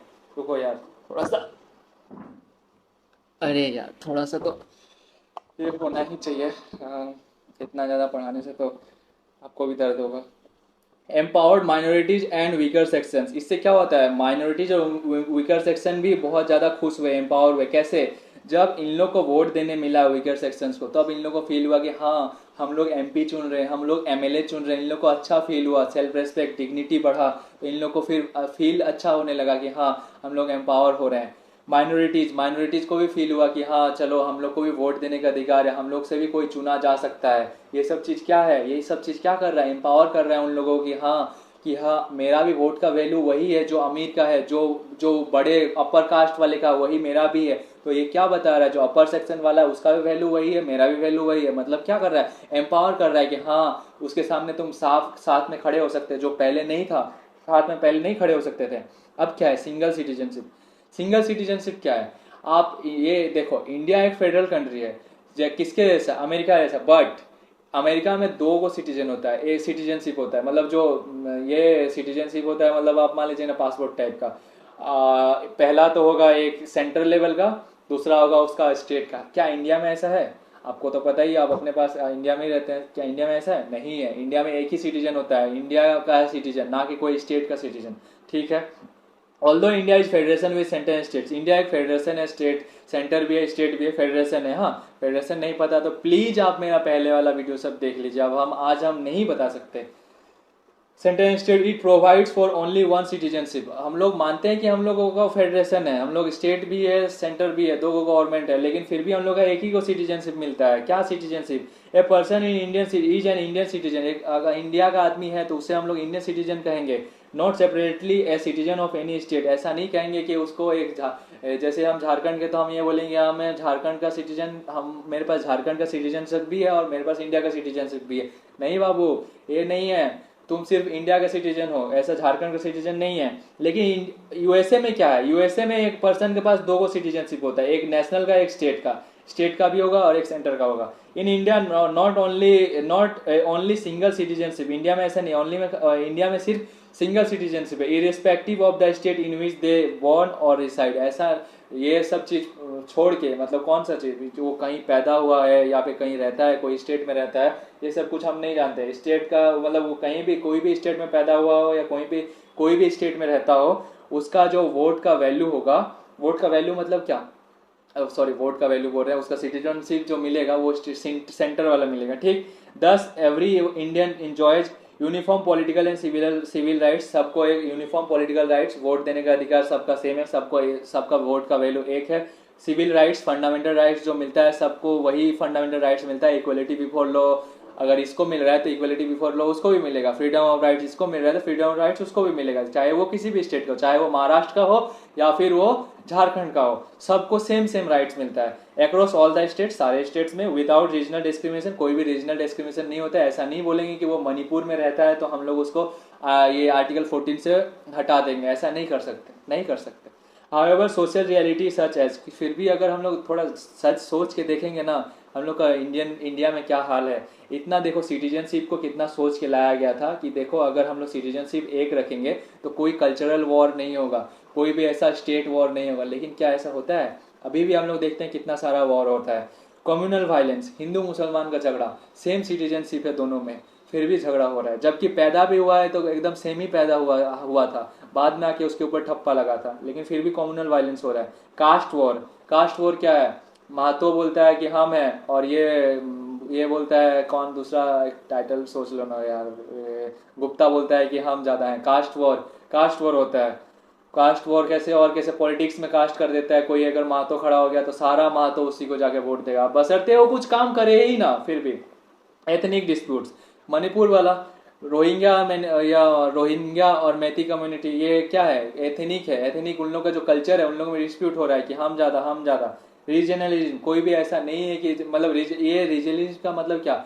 जगह के बेसिस पे झगड़ा हो रहा है। मराठी, कन्नड़, ये तो लैंग्वेज के बेसिस पे हो गया। वैसे ही जगह के बेसिस पे झगड़ा होता है कि तुम उस जगह का नहीं है। ऐसा आप लोगों ने देख सुना भी होगा कि आप अगर कहीं बाहर रहते हैं और बाहर रह के कोई अगर आपको सेम स्टेट का या फिर सेम सिटी का मिल जाता है तो ज़्यादा ही बात होने लगता है। ऐसा बोलता है कि अरे आप भी वही के हैं, हाँ हम भी वही के हैं, फिर बात बढ़ जाता है, फिर बहुत ज़्यादा फ्रेंडली हो जाते हैं। लेकिन अगर वो कोई कोई कहीं दूसरे का होगा तो फिर ऐसा नहीं होता है, तो फिर थोड़ा अलग अलग हो जाता है। ये क्या है? रीजनलिज्म को दिखाता है।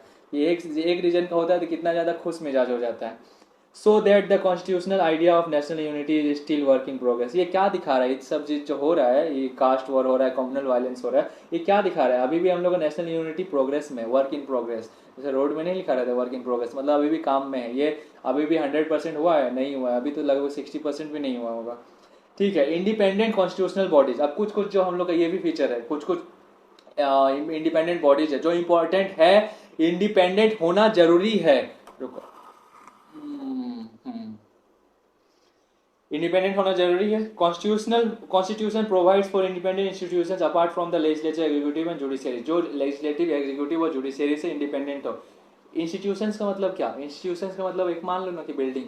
अब कैसा बिल्डिंग होगा? इलेक्शन कमीशन का बिल्डिंग हो सकता है, सीएजी ऑडिटर जनरल का बिल्डिंग हो सकता है, यूपीएससी का बिल्डिंग हो सकता है, सोचने के लिए बोल रहे हैं। हाँ ठीक है, तो ये क्या है? ये क्या होगा? इंडिपेंडेंट होगा। वो उसका ऐसा पार्लियामेंट से कोई भी ये नहीं होगा कि ये कर रहे हैं, मतलब जो पार्लियामेंट बोल रहा है वो कर रहे हैं। नहीं भाई, ऐसा नहीं होगा, ऐसा नहीं होगा। तो कौन कौन सा बॉडी है जो एकदम ये है, इंडिपेंडेंट है? और ये होता क्यों है? These are design to uphold democracy and accountability. Democracy को अपहोल्ड करने के लिए, डेमोक्रेसी को बनाए रखने के लिए, डेमोक्रेसी को हमेशा बनाए रखो और अकाउंटेबिलिटी रहे, जवाबदेही रहे। वो जो काम कर रहा है वो सही है कि गलत है, कर रहा है तो ऐसा नहीं कि कुछ भी कर रहा है। ये कौन कौन सा ऐसा बॉडीज है? चलिए देख लेते। की bodies include election commission of India. Election commission of India fully independent है सच में है। Conducts free and fair election, ये फ्री एंड फेयर इलेक्शन करता है। हाँ ये चीज है, ये चीज है, फ्री एंड फेयर इलेक्शन करता है। लेकिन हम लोगों ने पिछले साल देखा था कि जो इलेक्शन कमीशन के हेड थे 3 वो कहाँ कहाँ से चुने जा रहे थे? आप कमेंट में बताइएगा। पार्लियामेंट से ये किसका किसका फ्री एंड फेयर इलेक्शन तो कराता है, इंडिपेंडेंट है। पार्लियामेंट का इलेक्शन कराता है, पार्लियामेंट मतलब एमपीज का, स्टेट असेंबलीज का इलेक्शन कराता है, प्रेसिडेंट का करता है, वाइस प्रेसिडेंट का करता है। इस सब का क्या कर रहा है? इलेक्शन कराता है। तो ये इंडिपेंडेंट है। इंडिपेंडेंट है इसीलिए करा पाता है अच्छे से। CAG, comptroller and auditor general, ये क्या करता है? सीए वाले हैं। सीए वाले पैसे का जांच करते हैं, कहाँ पैसा गया है, कहाँ से पैसा घोटाला हुआ है, ये सब चीज़ देखते हैं। हालांकि ये हम लोग को पता नहीं चलता कि कहाँ कोई, इन लोगों को सब पता रहता है कि कौन घोटाला कर रहा है, कौन एकदम घोटाला ज़्यादा कर रहा है। इतना जो फॉर्चूनर आ रहा है कहाँ से आ रहा है, इन लोग सब पता होता है। लेकिन इन लोग के ऊपर भी कुछ रेस्ट्रिक्शंस होती हैं जो नहीं बता सकता है। मतलब इन लोग तो सब काम कर देता है, रिपोर्ट्स देता है। इन लोग को अगर ऐसा बता देता है, मतलब इन लोग का ऐसा प्रोविजन होता है कि इन लोग प्रेस के पास जाए। हालांकि अब तो प्रेस भी खत्म हो चुका है। ऐसा होता है कि यूट्यूब पे छोड़ा जाए, इन लोग पूरा अकाउंटेबिलिटी रख दे, मतलब सबके सामने रख दे, तब तो सबका पर्दाफाश हो जाता। तो ये क्या करता है? Audits account of centres and states. ये सेंटर और स्टेट्स का अकाउंट्स को ये करता है, ऑडिट करता है। ऑडिट मतलब जांच करता है कि कहाँ पैसा खर्चा हो रहा है, कहाँ नहीं हो रहा है। Guardian of the public purse. Purse लड़की लोग का पर्स नहीं होता है, उसका गार्जियन नहीं है। लड़की लोग का नहीं, पब्लिक का पर्स का, पब्लिक का पैसे का गार्जियन है। Check legals and financial priority. Legals, वो जो काम किया है, जो वो वेलफेयर में वो लगाया है, वेलफेयर मतलब जो मान लो कोई रोड बना रहा है तो उसमें वो जो पैसा लगाया है क्या वो लीगल है? लीगल है का मतलब जो वो काम किया है ऐसा तो नहीं है कि इलीगली कुछ कर रहा है, कहीं पैसा बाहर जा रहा है। फाइनेंशियल प्रोप्रिएटी, अब प्रोप्रिएटी का मतलब क्या, लोग तो यहीं पे खत्म हो जाएंगे। प्रोप्रिएटी मैं भी खत्म हो गया था। प्रोप्रिएटी वर्ड आया है अप्रोप्रिएट से, अप्रोप्रिएट बोल दिए तो अब तो आपको आधा लोग को तो समझ आ गया होगा। अप्रोप्रिएट मतलब जो बना रहा है वो चीज़, वो अप्रोप्रिएट तो है, जो वो पैसा वहाँ पे लगा रहा है वो इतना लगा रहा है वो सही तो है, ऐसा तो नहीं कि वो बहुत ज़्यादा पैसा लगा रहा है मतलब कुछ घोटाला हो रहा है, ये तो नहीं है। ये चीज़ होता है फाइनेंशियल प्रॉपर्टी प्रोप्रिएटी। अब है दूसरा कौन सा, ये है यूपीएससी, ये भी एक ये है इंडिपेंडेंट बॉडी। ये क्या करती है, रिक्रूट करती है all India and central service, central service को रिक्रूट करती है ऑल इंडिया लेवल पे। ऑल इंडिया लेवल पे मतलब झारखंड का आदमी भी दे सकता है उस एग्जाम को, और महाराष्ट्र का आदमी भी दे सकता है, ठीक है। Advice president on disciplinary matters, अब ये एक्स्ट्रा चीज़ दे दिया है कि प्रेसिडेंट अगर चाहेगा तो प्रेसिडेंट को चाहेगा तो एडवाइस दे सकता है। हालांकि प्रेसिडेंट के पास भी पावर है कि वो एडवाइस को माने या ना माने, इसका कुछ वैल्यू नहीं है इसमें, मतलब है लेकिन ये यूज ही नहीं होता है यार। फिर state public service commission, state public service commission वही है, यूपीएससी उसमें था, इसमें जेपीएससी होगा, बीपीएससी होगा, एमपीपीएससी होगा, यूपीपीसीएस होगा, महाराष्ट्र पीसीएस होगा, ये सब चीज़ होगा। Recruit for state service, state service में जो स्टेट में डीएसपी लोग को रिक्रूट करते हैं, उसके छोटे वाले से मतलब छोटे वाले जितने भी ये मैनेजमेंट होता है बीडीओ उडीओ, वो सबको ये रिक्रूट करता है। एडवाइस गवर्नर, ये गवर्नर को एडवाइस करता है, जैसे उसमें प्रेसिडेंट इसमें गवर्नर, हालांकि यही है, पूछेगा तब तो एडवाइस लेना आता नहीं है, आर्टिकल लिख दिया है लेकिन आता नहीं है। एज ऑफ नाउ अभी अगर देखें तो अभी क्या है, 3 को ऑल इंडिया सर्विस है, कौन कौन सा, आईएएस आईपीएस आईएफओएस, आईएफओएस मतलब इंडियन फॉरेस्ट सर्विस, ये 3 को सर्विस जो है ऑल इंडिया सर्विस है, ठीक है। Constitution insures their independence, constitution में ये इंडिपेंडेंस करवाया है, कैसे इसे इंडिपेंडेंस इंश्योर किया है, कैसे, कुछ तो होगा ना, ऐसे बोल दिया इंडिपेंडेंट है बोलने से होगा, फिर तो उन लोग कुछ भी रूल बना देगा। तुम लोग को तो पता ही है इंडिया के लोग कैसे होते हैं, मतलब इंडिया के पॉलिटिक्स कैसा होता है। कैसे इंडिपेंडेंट है, फिक्स टेन्योर है इन लोग का, जो मान लो कि कितना साल का होता है, 60 साल का, 60 साल बाद ही इन लोग रिटायर होगा, कुछ भी हो जाए 60 साल बाद रिटायर होगा, ये फिक्स टेन्योर है, कुछ जब तक वो कुछ भी वो इसमें ना चल जाए, मर्डर वर्डर ना कर दे। Salary charge to the consolidated fund, ये मैंने कल बताया, आज भी बताएंगे। कॉन्सोलिडेटेड फंड से इन लोगों को सैलरी मिलता है, मतलब हर साल जो बजट बन रहा है, हर साल जो बजट बन रहा है, तो बजट बनता है ना, मान लो कि इन लोगों को बजट कैसे बनता है, मान लो इन लोगों को पता है कि हम लोग के पास इस साल 10 लाख करोड़ का इनकम हुआ है, हाँ 10 लाख करोड़ इनकम हुआ है, 10 लाख करोड़ खर्चा होने वाला है, तो इन लोग पहले ही ये चीज को साइड कर देगा, कौन सा चीज को, सैलरीज, जो गवर्नमेंट एम्प्लॉय को दिया जाता है सैलरीज, उसको पहले ही साइड कर देगा कि हाँ हम लोग का तो इतना खर्चा किस में जाएगा, सैलरी देने में जाएगा। तो वेलफेयर वाले जो चीजें बनेंगी, कुछ भी जो कहाँ कहाँ कितना कितना पैसा लगाना है मिलिट्री में, फिर ये में हाउसिंग हाउसिंग काफ़ी जो पॉलिसी बनाते हैं, कितना किसको देना है, स्टेट को कितना देना है, वो सब कहाँ से होगा। ये मान लो कि 2 लाख 10 लाख मान लो कि बजट था, तो 2 लाख इसमें खत्म हो रहा है, 2 लाख इस साइड कर लेगा, मतलब ये सोचेगा, क्या सोचेगा, मन में पहले ही सोच कर रख लेगा कि हम लोग के पास 10 लाख नहीं है, हम लोग के पास 8 लाख है, क्यों, क्योंकि 2 लाख ये पहले ही पता है कि सैलरी में जाने वाला है, 8 लाख में आप बजट बनेगा। हालांकि 8 लाख नहीं होता है, 8 लाख करोड़ होता है, ठीक है। आगे देखते हैं, कंसोलिडेटेड फंड समझ में आया, वो साइड है, मतलब अब क्या है, इन लोगों को पैसा कहीं नहीं जा रहा है, इन लोग को हर साल इनकम आएगा, समझ में आ रहा है, हर साल इनकम आएगा, कैसे आएगा। Restriction on post retirement rules, post retirement rules का मतलब क्या, अरे यार बहुत टाइम है, मतलब बहुत लेट हो गया। पोस्ट रिटायरमेंट रूल्स का मतलब ये, पोस्ट रिटायरमेंट रूल्स का मतलब देखो, मान लो एक जज है, ये एक जज है और इधर ये पार्लियामेंट है, हाँ पार्लियामेंट है, पार्लियामेंट, तो ये क्या बोल रहा है, रेस्ट्रिक्शन, ये पोस्ट रिटायरमेंट, रिटायरमेंट के बाद उसको फिर कुछ दूसरा जॉब नहीं कर सकता है, मतलब गवर्नमेंट जॉब। मतलब देखो अगर ये जज है और ये पार्लियामेंट है, पार्लियामेंट वाला जज को बोल देगा, देखो अगर तुम हम लोग के साथ मतलब मेरा फेवर में फैसला सुनाओगे ना तो हम तुमको गवर्नर बना देंगे, तो क्या करेगा, ये तो इसका फेवर में सुना देगा, इसलिए क्या करके रखा है, ये जज जो है, जज अगर ये रिटायर हुआ, ये कुछ भी ये सर्विस नहीं ज्वाइन कर सकता, ये है। समझ में आया, नहीं समझ में आया, अभी भी समझ में नहीं आया, समझ तो आ ही गया होगा यार। रेस्ट्रिक्शन ऑन पोस्ट रिटायरमेंट मतलब ये रिटायर होने के बाद फिर दूसरा पोस्ट नहीं ज्वाइन कर सकता, क्यों नहीं कर सकता, ये तो बता दिए कि ताकि वो थोड़ा सा मतलब इंडिपेंडेंट फील करे। मतलब अभी अगर अभी कैसा है, अभी रेस्ट्रिक्शन लगा हुआ है तो क्या है, इसको पता है कि हमको इसके बाद कुछ नहीं मिलने वाला है, पार्लियामेंट से कुछ नहीं मिलने वाला, तो क्या करेगा, जो जैसा डिसीजन लेता है वैसे ही डिसीजन लेगा। कुछ मिलता पार्लियामेंट से, अगर इसको पता चलता कि हाँ हमको गवर्नर बना देगा, प्रेसिडेंट बना देगा, तब क्या करता? तब तो वो काम करता अच्छे से, वो जैसा पार्लियामेंट बोलता वैसे ही करता। Security from executive interference, security रहता है, एग्जीक्यूटिव इंटरफेरेंस नहीं है। ऐसा किया गया था जुडिशियल में, ये करने की कोशिश करा जा रहा था, कॉलेजियम सिस्टम में ऐसा आदमी बैठाएंगे, लेकिन इसे फिर नल एंड वॉइड कर दिया, हटा दिया। तो एग्जीक्यूटिव इंटरफेरेंस नहीं है, कोई भी कैबिनेट से इसको कोई भी इंटरफेयर नहीं कर सकता, ये इंडिपेंडेंट बॉडीज है। देखना पड़ेगा। इमरजेंसी प्रोविजंस, इमरजेंसी प्रोविजंस मतलब क्या? इमरजेंसी प्रोविजंस ये कहाँ से लिया गया? जर्मनी से लिया गया है। The constitution contains elaborate emergency provisions to allow the president to meet any extraordinary situation effectively and lawfully.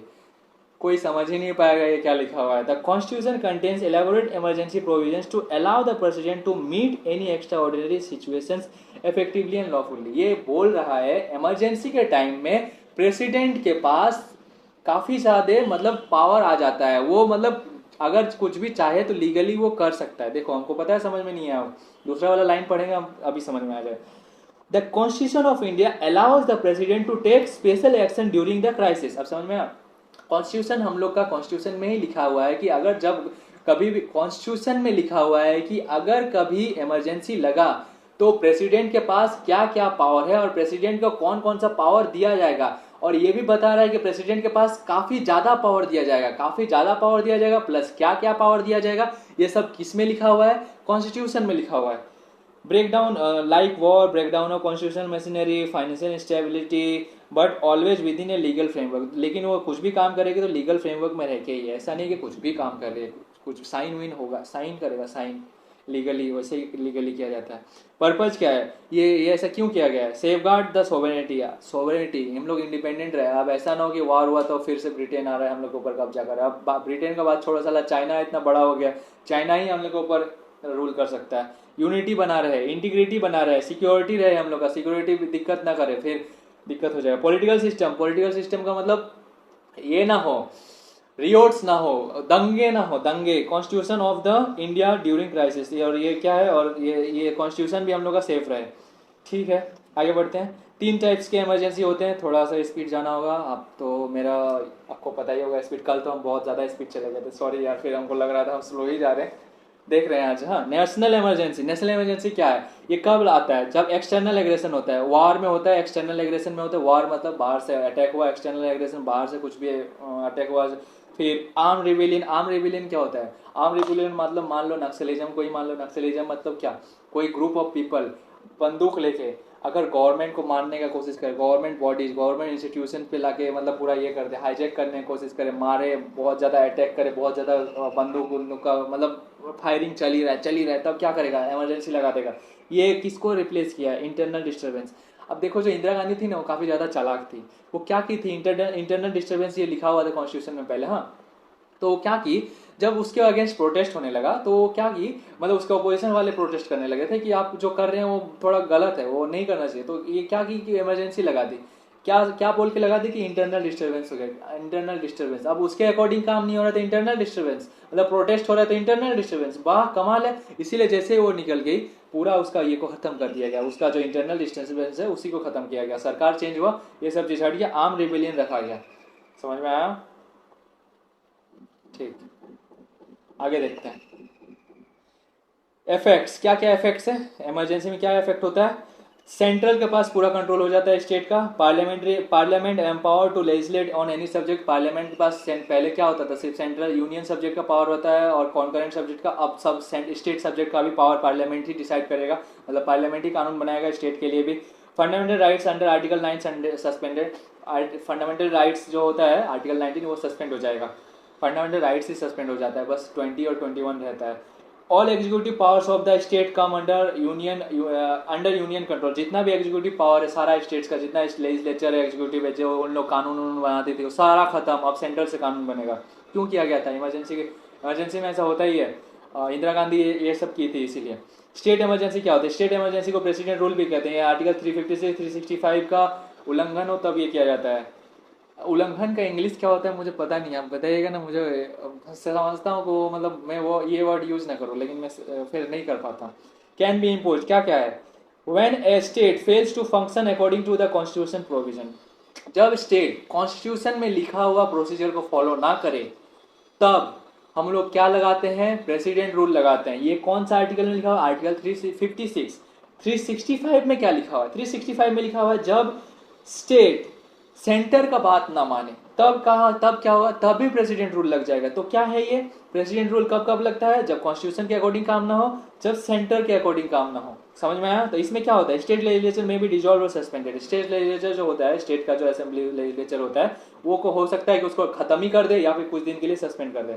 फिर state administration is run by president through governor. अब ये क्या बोल रहा है, इसीलिए तो गवर्नर को एजेंट कहा जाता है, सेंटर का एजेंट।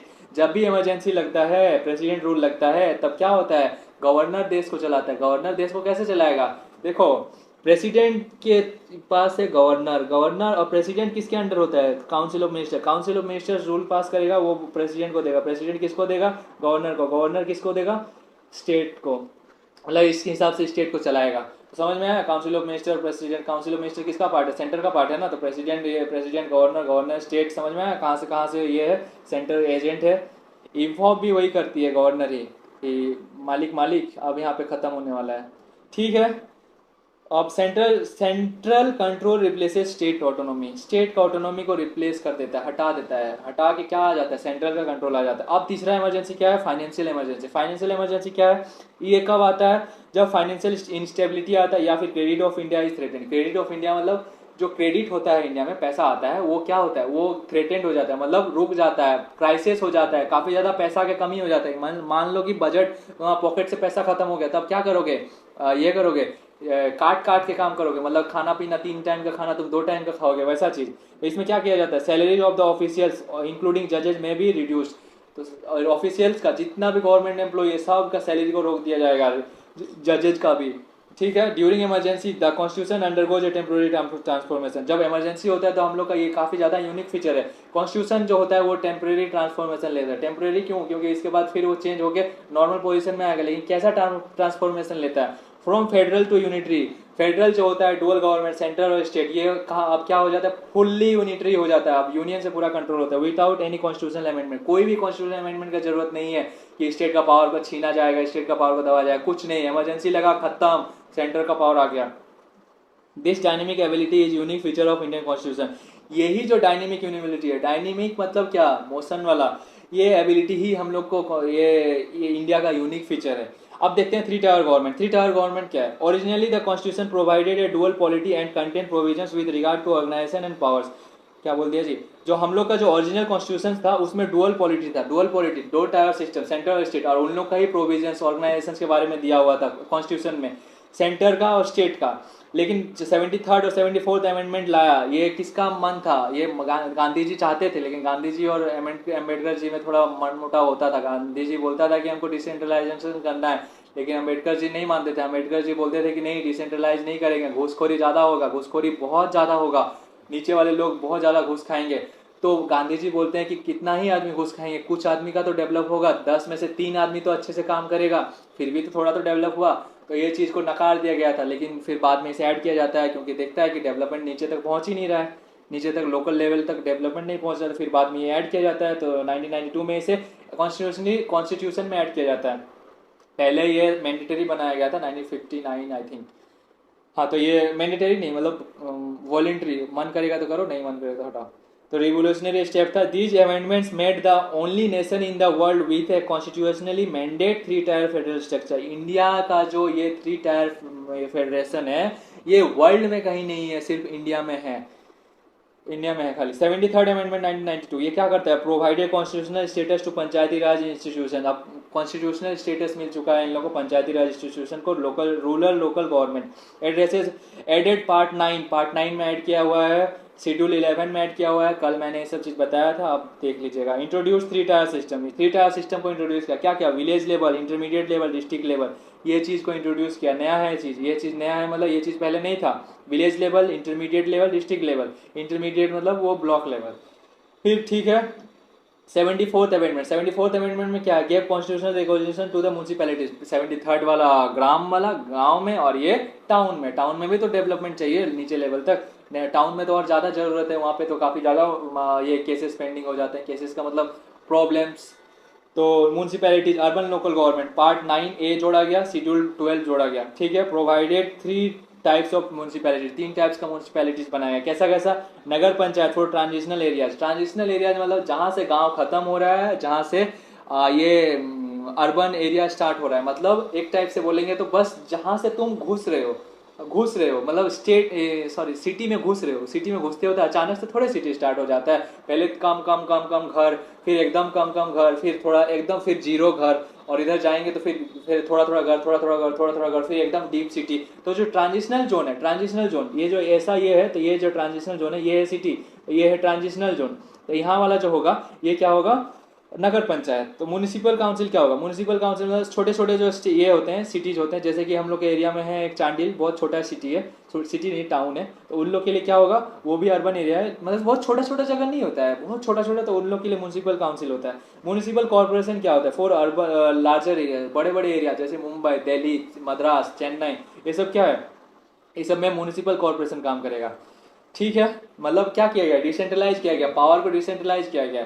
कोऑपरेटिव सोसाइटी, अब कोऑपरेटिव सोसाइटीज क्या है? कोऑपरेटिव सोसाइटीज के बारे में कल मैंने अच्छे से बताया, फिर भी हम आज एक बार फिर से बता रहे हैं। इसमें क्या होता था, जो कुछ कुछ लोग होते हैं कि उन लोगों के पास अगर कुछ एबिलिटी होता है तो उन लोग सोचता है कि चलो हम लोग एक ग्रुप बना के इस एबिलिटी से इनकम करें, पैसा कमाएं। जैसे कि जो लिज्जत पापड़, लिज्जत या इज्जत, लिज्जत पापड़ जो है महाराष्ट्र का, उसमें कुछ कुछ जो लेडीज थी उन लोगों को पापड़ बनाना आता था, काफी ज्यादा अच्छी टेस्टी पापड़ बनाती थी। तो उन लोगों ने क्या किया, एक ग्रुप बनाया, और ग्रुप बना के अपना पूरा पैकेटिंग किया, पूरा एकदम मतलब इन्वेस्टमेंट अच्छा किया, और वो पूरा डिस्ट्रीब्यूट करने लगे, उससे इनकम काफी अच्छा हुआ। गवर्नमेंट ये देख के काफी ज्यादा खुश हो गई। तो ऐसे ही सेम चीज कहीं और मिल्क के साथ हुआ। मिल्क वाला दूध जो गाय रखता था, उन लोग काफी ज्यादा देख रहा है कि मतलब चलो बोलता है साथ में मिलके गाय का दूध बेचते हैं, तो वो ऐसा करके दूध बेचने लगा, पूरा एकदम बाहर के स्टेट लोगों को भी बेचा जाने लगा, तो इसमें काफी ज्यादा इनकम हुआ। ऐसे करके काफी सारे चीज हुआ। कोई कोई कोऑपरेटिव फार्मिंग करने लगा, बहुत सारे जो जमीन को मिला के एक साथ फार्मिंग कर दिया गया, एक चीज का फार्मिंग कर दिया गया, ऐसा हो रहा है। तो इससे देख रहे काफी ज्यादा इनकम हो रहा है, तो गवर्नमेंट को लगा नहीं इसमें तो बाबू, हाँ इसमें तो पावर है, वैल्यू है इसका, ये करना होगा इसमें, मतलब हम लोग को ये दिख रहा है, डेवलपमेंट दिख रहा है, तो करते हैं। इसलिए इसे ऐड किया गया। किस में ऐड किया गया? 97 अमेंडमेंट एक्ट से ऐड किया गया 2011 में, कॉन्स्टिट्यूशनल स्टेटस दे दिया गया। इसमें क्या क्या चेंजेज आया? फंडामेंटल राइट्स ऐड कर दिया गया। फंडामेंटल राइट्स मतलब अब इसे आर्टिकल 19 में ऐड कर दिया गया कि आप अब लोग कोऑपरेटिव सोसाइटीज बना सकते हो, कोऑपरेटिव सोसाइटीज बना सकते हो, फंडामेंटल राइट्स में ऐड कर दिया गया। न्यू डायरेक्टिव प्रिंसिपल डीपीएसपी में भी ऐड कर दिया। डीपीएसपी में क्या है, कैसे ऐड करेगा? गवर्नमेंट इसके लिए काम करेगी, इसे बचाने के लिए, इसे बचाना नहीं है मतलब इसे डेवलप करने के लिए जो भी पॉसिबल चीज होगा वो गवर्नमेंट करेगी। क्या? The state shall endeavour to promote the voluntary formation, जैसा वॉलेंट्री फॉर्मेशन, वॉलेंट्री मतलब जैसा उन लोग ऐसा नहीं कि वो जबरदस्ती है, वॉलेंट्री है, मतलब जैसा फॉर्मेशन होगा वैसा करेगा। ऑटोनोमस फंक्शनिंग मतलब ऐसा उन लोग गवर्नमेंट क्या करेगी, इंडेवर करेगी, मतलब क्या बोलेंगे, सपोर्ट करेगी, फंक्शनिंग को सपोर्ट करेगी, ऑटोनोमस रहने में सपोर्ट करेगी। डेमोक्रेटिक कंट्रोल का मतलब क्या है? उन लोग का इलेक्शन होगा, ऐसा नहीं है कि कोई भी आदमी ऐसा उन लोग के ऊपर मतलब जो ऐसा ना हो कि एक आदमी ज्यादा पैसा लगाया तो वहां पे वो राजा बन के बैठ जाएगा, ऐसा नहीं होगा। पूरा एकदम डेमोक्रेसी रहेगा। प्रोफेशनल मैनेजमेंट, डिसिप्लिन रहेगा, ऐसा नहीं कि करप्शन वर्प्शन हो रहा है, काम ही नहीं कर रहा है, जो जब मन किया काम किया, ऐसा नहीं, पूरा फुल डिसिप्लिन मैनर में करेगा। पूरा अच्छे से जांच होगा, कहाँ पैसा जा रहा है, कहाँ पे इन्वेस्टमेंट कितना हुआ, कितना करना चाहिए, ये सब चीज़ रहेगा। प्रोफेशनल रहेगा एकदम। ऑफ कोऑपरेटिव सोसाइटीज में ऐड किया गया ये सब। New part 9B added, 9B भी ऐड किया गया कोऑपरेटिव सोसाइटीज के लिए। क्या नाम दिया गया 9B के था? कोऑपरेटिव सोसाइटीज नाम दिया गया। आर्टिकल 243Z से आर्टिकल 243Z तक ऐड किया गया। इसमें क्या क्या प्रोविजंस को ऐड किया गया? ये बोला कि ये डेमोक्रेटिक होगा, इसका इलेक्शन होगा, इसका मेंबर्स ऐसा नहीं कि एक ही मेंबर्स रहेंगे, 5 साल, हर 5 साल बाद इलेक्शन होगा, कोई भी इसमें खड़ा हो सकता है, मतलब उसी के मेंबर, और उसी के मेंबर वोट देंगे, हर का सभी का वोट का वैल्यू एक, मतलब जो वैल्यू सेम होगा। फिर maintain professional and autonomous conduct, autonomous का मतलब इंडिपेंडेंट रहेगा, कुछ नहीं होगा। प्रोफेशनल मतलब ऑडिट होगा, करप्शन नहीं होगा, डिसिप्लिन मैनर में सब कुछ काम होगा। इकोनॉमिकली साउंड, ये सब होगा तो क्या लगता है, इकोनॉमिकली साउंड फील होता है, मतलब अच्छा फील होता है कि हाँ अगर सब कुछ प्रोफेशनली किया जाएगा, ऑटोनॉमसली किया जाएगा, उन लोग के ऊपर कोई रेस्ट्रिक्शन नहीं होगा, तो क्या होगा, अच्छे से मतलब उन लोग का पैसा आएगा, अच्छा खासा पैसा आएगा। डिवीजन ऑफ पावर, अब डिवीजन ऑफ पावर क्या है कोऑपरेटिव सोसाइटीज में? Parliament can legislate on multiple state cooperative societies, cooperative societies, मतलब हाँ कुछ भी अगर कोऑपरेटिव सोसाइटीज मान लो वो मल्टी स्टेट काम कर, जैसे जो मैंने दूध वाला बात किया, दूध मान लो कि वो बाहर के स्टेट में भी बेच रहा है, तो यहाँ पे कौन कानून बनाएगा? पार्लियामेंट कानून, कानून मतलब उन लोगों को अच्छा प्रमोट करने के लिए कानून बनाएगा। और स्टेट लेजिस्लेचर अदर्स, मतलब कुछ ऐसा होगा जो कोई स्टेट में ही है, मान लो कोऑपरेटिव फार्मिंग, अब जगह तो एक ही जगह होता है, कुछ लोग मिलकर उसमें ये कर रहे हैं, फार्मिंग कर रहे हैं, तो वो एक ही जगह है, तो वहाँ पे कौन कानून बनाएगा? लेजिस्लेचर। अब देखते हैं criticism of constitution. Criticism of constitution क्या है? कुछ कुछ लोग जो हैं ये क्रिटिसाइज कर रहे हैं, मतलब कि ये क्या है, कोई बोलता है कार्बन कॉपी है, कोई बोलता है तुम उधारी लेके आए, कोई बोलता है हॉच पॉच है, कोई बोलता है इसमें इंडिया का वैल्यू, इंडिया का चीज ही नहीं है, बाहर का है। तो क्या बोलते, देखते हैं, पढ़ते हैं। While the Indian constitution is widely praise, India के कॉन्स्टिट्यूशन को सब जगह प्रेज किया जाता है। It has also been criticise on multiple grounds, इसे कई तरीके से ये भी किया जाता है, क्रिटिसाइज भी किया जाता है, स्पेशली बाय स्कॉलर्स। कुछ कुछ स्कॉलर इसे ये क्रिटिसाइज करते हैं, लीगल एक्सपर्ट करते हैं, लीगल एक्सपर्ट जो lawyers and even some members of the constitution assembly, कुछ कुछ कॉन्स्टिट्यूशन असेंबली के मेंबर भी इसे ये करते हैं, क्रिटिसाइज करते हैं। रुको यार,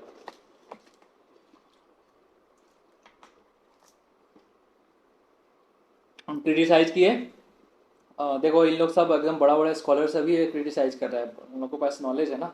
below are the major criticism preserved in the original depth, तो ये अनक्लियरिटी है, कुछ कुछ नीचे लिखा हुआ है क्या क्या क्रिटिसिज्म है। क्या बोला जाता है? सबसे पहला वाला, ए बोरोड कॉन्स्टिट्यूशन, उधारी वाला कॉन्स्टिट्यूशन, बाहर से बोरो करके लाया हो। क्रिटिक्स क्या कहते हैं? क्रिटिक्स जो निंदा कर रहे हो क्या कहते हैं? ए बैग ऑफ बोरोइंग, पूरा एक बैग लेके आए हो तुम वो उधारी करके, bag of borrowing. A patch work, patch work मतलब क्या होता है? कपड़ा, रुको यार, पैच वर्क कपड़ा, मान लो कि ये ऐसा करके अरे यार, हाँ, हाँ ये एक आपका पैंट है, ये पैंट है आपका, हाँ ठीक है, ये पैंट है। आपने कभी कभी देखा है ऐसा किसी आदमी का रहता है, नहीं ये तो फिर दूसरा हो जाएगा, पॉकेट समझ लेंगे। यहाँ पे ऐसा किसी का छेद हो गया है, छेद हो गया, इसे ऐसे करके स्टिच किया जाता है, ये इसे क्या बोलते हैं? पैच वर्क कहा जाता है, पैच वर्क। मतलब ऐसा करके कपड़ा देखे होंगे, गरीब लोग का थोड़ा ज़्यादा होता है, अब ऐसा हम ये नहीं कर रहे हैं, मतलब होता है। तो ये क्या है? ये पैच वर्क, मतलब क्या बोला जा रहा है? हम लोग कॉन्स्टिट्यूशन जो पैच वर्क, मतलब ये जीन्स क्या है? ये जीन्स है बाहर का कॉन्स्टिट्यूशन, उसमें कुछ कुछ पैच वर्क लगा दिए, ठप्पा लगा दिए, और क्या यहाँ इंडिया में लेके आए, ये ऐसा बोला जाता है। ठीक है, हॉच पॉच, हॉच पॉच क्या होता है? हॉच पॉच ऑफ द फीचर्स। अब ये हॉच पॉच क्या होता है? हॉच पॉच मतलब मिक्सचर, मिक्सचर मतलब मान लो कुछ आप नूडल्स वूडल्स बनाए या फिर मिक्स भेज टाइप से, मान लो ये भी डाल दिए, ब्रिटेन से ये डाल दिए, अमेरिका से ये डाल दिए, आयरिश से ये डाल दिए, रसिया से ये डाल दिए, जर्मनी से ये डाल दिए, और मिक्स कर दिए, लो बोलता है कॉन्स्टिट्यूशन रेडी, ऐसा करके हॉच पॉच। हॉट स्पॉच, हॉट स्पॉच, हॉट, अरे मैं नहीं पढ़ पा रहा हूँ, बताइएगा क्या मीनिंग होगा इसका। ठीक है। A second hand document, second hand document क्या? बाहर से लेके आया, बाहर का चीज ही को यहाँ लेके आया, सेकेंड हैंड ही है, सेकेंड हैंड। अब ये स्टार दोगा कैसे हमको नहीं पता यार, इसका मीनिंग गलत मत समझना। However, these criticisms are unfair and illogical, ये जो क्रिटिसिज्म जो किए जा रहे हैं कि ऐसे वैसा है, ये इलॉजिकल है। क्यों? अरे भाई हम लोग लेके आए हैं, लेकिन इसका मतलब नहीं है कि पूरा डायरेक्ट कॉपी पेस्ट मारे हैं, हम लोगों ने उसमें काफी ज्यादा एडिटिंग किया है, इंडिया के कल्चर्स को देखा है, ऐसा कल्चर को लिया वहाँ का ब्रिटेन का, इंडिया का कल्चर को देखा, कि मतलब उन लोग का कॉन्स्टिट्यूशन लिया, इंडिया का कल्चर को देखे। ये है मान लो ब्रिटिश कॉन्स्टिट्यूशन, ये है इंडियन कल्चर्स, इंडियन कल्चर्स, और ये है ब्रिटिश कॉन्स्टिट्यूशन, मान लो ये अमेरिकन कॉन्स्टिट्यूशन, कोई भी कॉन्स्टिट्यूशन हो, हम लोगों ने इसको देखा, एनालाइज किया, फिर इसके बाद इसको कल्चर को देखा, देखा है जो जो फिट बैठ रहा है वो हम लोगों ने उसमें अडॉप्ट किया, जो जो नहीं फिट बैठ रहा है उसको थोड़ा सा मॉडिफाई करके अडॉप्ट किया, तो समझ रहे हैं, और कुछ कुछ नया अपने से बनाया, ये सब चीज़ है। कुछ भी डायरेक्ट जो बोल रहा है कि इन लोग कॉपी कर लिया वैसा थोड़ी, because the framers of the constitution made necessary modifications, कुछ कुछ नेसेसरी मॉडिफिकेशंस किए according to the Indian suitability, India को जो सूट करेगा वैसा, in the features borrowed from other constitution, कुछ भी जो हम लोग बाहर से लेके आए कुछ कुछ जो फीचर्स बोरो करके, वो ऐसा नहीं कि डायरेक्ट किए हैं, वो उसमें कुछ कुछ मॉडिफिकेशंस किए गए हैं, at the same time avoiding the faults. और इसमें इसके साथ साथ हम लोगों ने जो वहां पे जो वो चीज का प्रॉब्लम चल रहा था कि ये कॉन्स्टिट्यूशन में ये आर्टिकल में ये चीज दिक्कत हो रहा है, तो वो चीज को हम लोगों ने उसे अवॉइड किया, वो चीज को हटा के ही हम लोगों ने इसे यहाँ पे लाया, मतलब एकदम फ्रेश माल आ रहा है। रीजंस क्या है? Most of the provisions were taken from, कहाँ से लिया गया? हम लोग को जो बहुत सारा जो प्रोविजंस है ब्रिटिश कॉन्स्टिट्यूशन से लिया गया है, यूएस से लिया गया, आयरिश से लिया गया, गवर्नमेंट ऑफ इंडिया एक्ट से लिया गया है। Defended by doctor B R Ambedkar, B R Ambedkar ने इसे कैसे डिफेंड किया? बोलता है there can be nothing in the constitution made so late in the day, तो बोल रहा है हम लोग है 1949 में, 1949 में हो तुम, और तुम चाहते हो तुम एक एकदम नया कॉन्स्टिट्यूशन बनाओ, भाई पॉसिबल ही नहीं है, 100 साल पहले से कॉन्स्टिट्यूशन बनना रेडी हो गया था, इससे भी पहले भी रेडी हो चुका है, लेकिन हम लोग मिनिमम 100 साल मान रहे हैं, तो रेडी हो चुका है। और कॉन्स्टिट्यूशन का आइडिया क्या है, सबको डेमोक्रेसी चाहिए, सबको फंडामेंटल राइट चाहिए। भाई आइडिया भी सेम है, तो कहाँ से क्या तुम नया लेके आओगे? तुम बोलने से ही हो जाएगा, क्या लेके नया लेके आओगे? क्रिटिसाइज तो क्रिटिसाइज करो ही दोगे। तो all constitution must resemble each other in fundamental. अगर उसका फंडामेंटल देखे सारा कॉन्स्टिट्यूशन का, वो रिजेंबल करता ही है, मतलब सेम सेम होगा ही। More than 100 years have rolled over when the constitution was made. 100 years से ज्यादा हो गया जब पहला कॉन्स्टिट्यूशन बना था। The only originality lies in how their faults are remove. The originality अगर आपको देखना है तो आप ये देखिए कि उस जो कॉन्स्टिट्यूशन है इसमें जो आया है, तो इसमें क्या जो उन लोग का फॉल्ट जो था, क्या उसमें ये एडेड है? नहीं है, वो रिमूव किया गया, ये है originality. And how are they adapted to Indian condition, और उसे हम लोगों ने इंडिया के कंडीशंस के साथ कैसे अडेप्ट किया है, वो चीज आप देखिए, क्या क्या मॉडिफिकेशंस किए हैं वो देखिए। Hence borrowing was not a blind imitation. Borrowing करना ऐसा नहीं कि हम लोगों ने डायरेक्ट नकल कर दिया, इमिटेशन का मतलब नकल, ऐसा नहीं कि हम लोगों ने अंधा डायरेक्टली बिना देखे मतलब नकल कर दिए, दिमाग नहीं लगा। But A carefully modified adaptation, ऐसा है कि हम लोगों ने बोरो किया है, लेकिन इसका मतलब ये नहीं कि हम लोगों ने डायरेक्ट कॉपी पेस्ट मार दिया, हम लोगों ने इसको काफी ज्यादा मॉडिफिकेशन किए हैं खुद का एडेप्टेशन करने के लिए। दूसरा क्रिटिसिज्म क्या है, कार्बन कॉपी ऑफ 1935 एक्ट। अब ये क्यों बोला है, देखो भाई 1935 जो एक्ट था वो काफी ज्यादा बड़ा था, काफी ज्यादा बड़ा था, उसमें सारा कुछ लिखा हुआ था, फेडरेशन वाला बात था, तो वो काफी ज्यादा बड़ा था। तो हम लोग को वो चीज जो था वो हम लोग के अकॉर्डिंग ही बनाया गया था। तो क्या बोलता है कि इस, और एक चीज ये कार्बन कॉपी क्यों बोला जाए, क्योंकि 50% से ज्यादा एक्ट जो है ना वो यहीं से लिए गए हैं। Nearly 250 provisions way taken from the government of India act 1935। लगभग 1935 जो गवर्नमेंट इंडिया एक्ट था उससे 250 प्रोविजंस लेके आए हैं। तो बिकॉज ऑफ दिस, इसके कारण क्या कहते हैं critics, it is a carbon copy of 1935 है, ये कार्बन कॉपी है 1935 एक्ट का। A mere adult franchise added version of colonial law. Colonial law मतलब जो 1935 वाला एक्ट था उसमें एडल्ट फ्रेंचाइजी नहीं था, लिमिटेड फ्रेंचाइजी ही था। तो हम लोगों ने क्या किया है, बस 1935 एक्ट को लिया, GOI 1935 act plus adult franchise, ये लीजिए परोस दिए, ऐसा है बोलता है। Critics like John Ivor Jenning and PR Deshmukh invokes this claim. ऐसा ये क्लेम करते हैं कौन, Ivor Jenning and PR Deshmukh ऐसा क्लेम करते हैं। अम्बेडकर डिफेंस में क्या कहते हैं, वी आर नॉट असेम्ड। हम लोग को कोई भी शर्म नहीं है, आप जो ये कह रहे हैं कि ये गवर्नमेंट ऑफ इंडिया एक्ट से उठा के लाए, we have taken what was good from this act. हम लोगों ने वही चीज लिया है जो जो गवर्नमेंट ऑफ इंडिया एक्ट में अच्छा था। अब अच्छा चीज को लेना खराब चीज नहीं होता। It involve no plagiarism. ऐसा नहीं है कि मतलब हम लोगों ने, प्लेगरिज्म का मतलब क्या होता है बताना यार, ये इसमें कोई भी डायरेक्ट कॉपी पेस्ट नहीं है, हाँ ऐसे ही कुछ होगा। Nobody hold any patent rights in the fundamental ideas of a constitution. कोई भी आदमी या कोई भी देश, कोई भी पेटेंट नहीं है उसके पास, कोई भी पेटेंट राइट्स नहीं है कि वो कॉन्स्टिट्यूशन मेरा है तुम उसे यूज नहीं कर सकते। We copied administrative detail. हम लोगों ने एडमिनिस्ट्रेटिव डिटेल्स को कॉपी किया। एडमिनिस्ट्रेटिव डिटेल मतलब जो स्ट्रक्चर, जो लोकसभा, राज्यसभा, प्रेसिडेंट, ये सब चीज कॉपी किया है। भाई कॉपी किए, क्यों कॉपी किए, हम लोग को सही लगा वो चीज, हमको लगा कि वो काम करेगा इसीलिए कॉपी किया, नॉट डेमोक्रेटिक आइडियाज। लेकिन हम लोगों ने वहाँ के डेमोक्रेटिक आइडियाज को कॉपी नहीं किया है। डेमोक्रेटिक वाला जो क्या है, वो जो फंडामेंटल राइट्स, वो सब हम लोग कहाँ से लिए, वो सब अमेरिका से लिए हैं। ऐसा नहीं कि पूरा कॉपी कर दिए।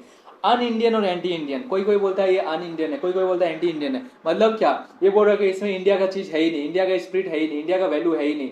अब इन लोग, बाप रे, इन लोग इतना बोका है, इन लोग बोल रहे हैं, इन लोग पता है क्या मांग करता है, इन लोग बोलता है इसमें बौद्ध का बात क्यों नहीं है, मनुस्मृति का बात क्यों नहीं है, जैन धर्म का बात क्यों नहीं है, गीता का बात क्यों नहीं है, बाइबल का बात क्यों नहीं है, ऐसा ऐसा बात करेगा। अब ऐसा देने से काम चलेगा, फिर कहाँ से सेकुलर स्टेट हो जाएगा, और फिर रेस्पेक्ट फॉर ऑल रिलीजन्स भी नहीं होगा, और काफी ज्यादा हो सकता है कम्युनल वायलेंस हो।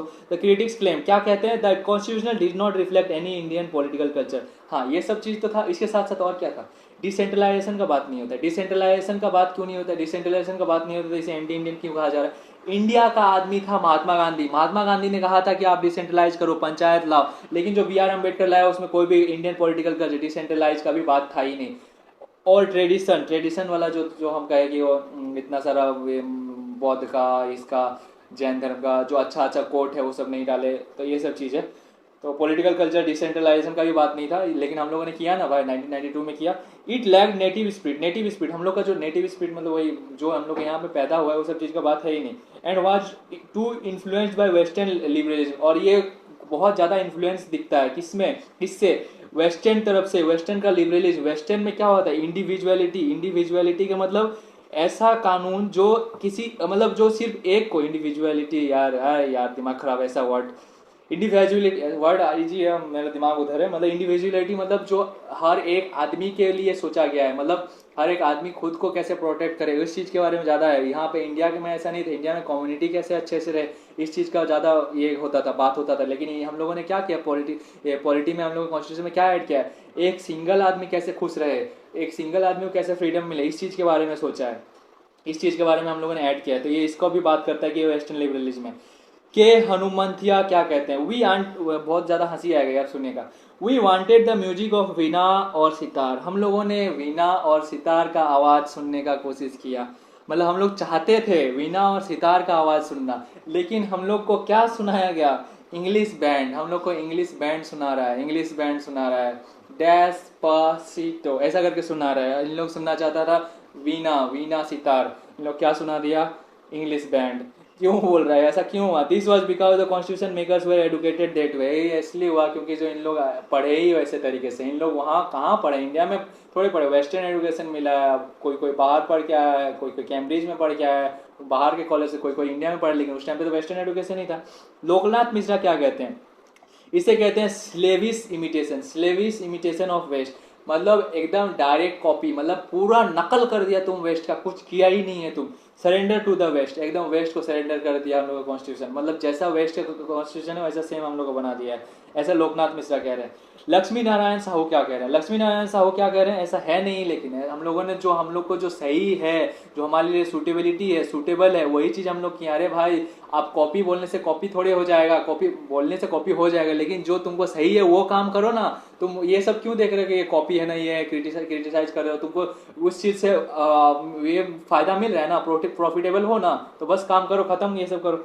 The ideals have no relation to Indian spirit, India spirit. तो आइडियल्स जो है कॉन्स्टिट्यूशन में, जो आइडियल्स था उसमें इंडिया का कोई स्पिरिट नहीं है, भी वही वाला मनुस्मृति वाला सब बात सोच सकते हैं, बौद्ध धर्म का बात नहीं है। और इंडिया का स्पिरिट इसमें ये भी सोच सकते हैं, डिसेंट्रलाइज का बात नहीं है, डिसेंट्रलाइज वो ये पंचायत थर्ड टायर सिस्टम ये नहीं है। It will break down soon after operation, ये बोलता है कि ये गिर जाएगा, ये टिकेगा ही नहीं है, बाहर का चीज़ है, ये बाहर का सब कुछ डाल दिए हो, बाहर में वैसा वैसा चीज़ है। इंडिया के कॉन्स्टिट्यूशन में इंडिया का इतना कल्चर है, इतना सब कुछ है, इतना इंडिया में विलेज लेवल है, विलेज लेवल तक पहुँचेगा ही नहीं। ये डेवलपमेंट तो क्या होगा, खत्म हो जाएगा, ये टूट जाएगा, बर्बाद हो जाएगा।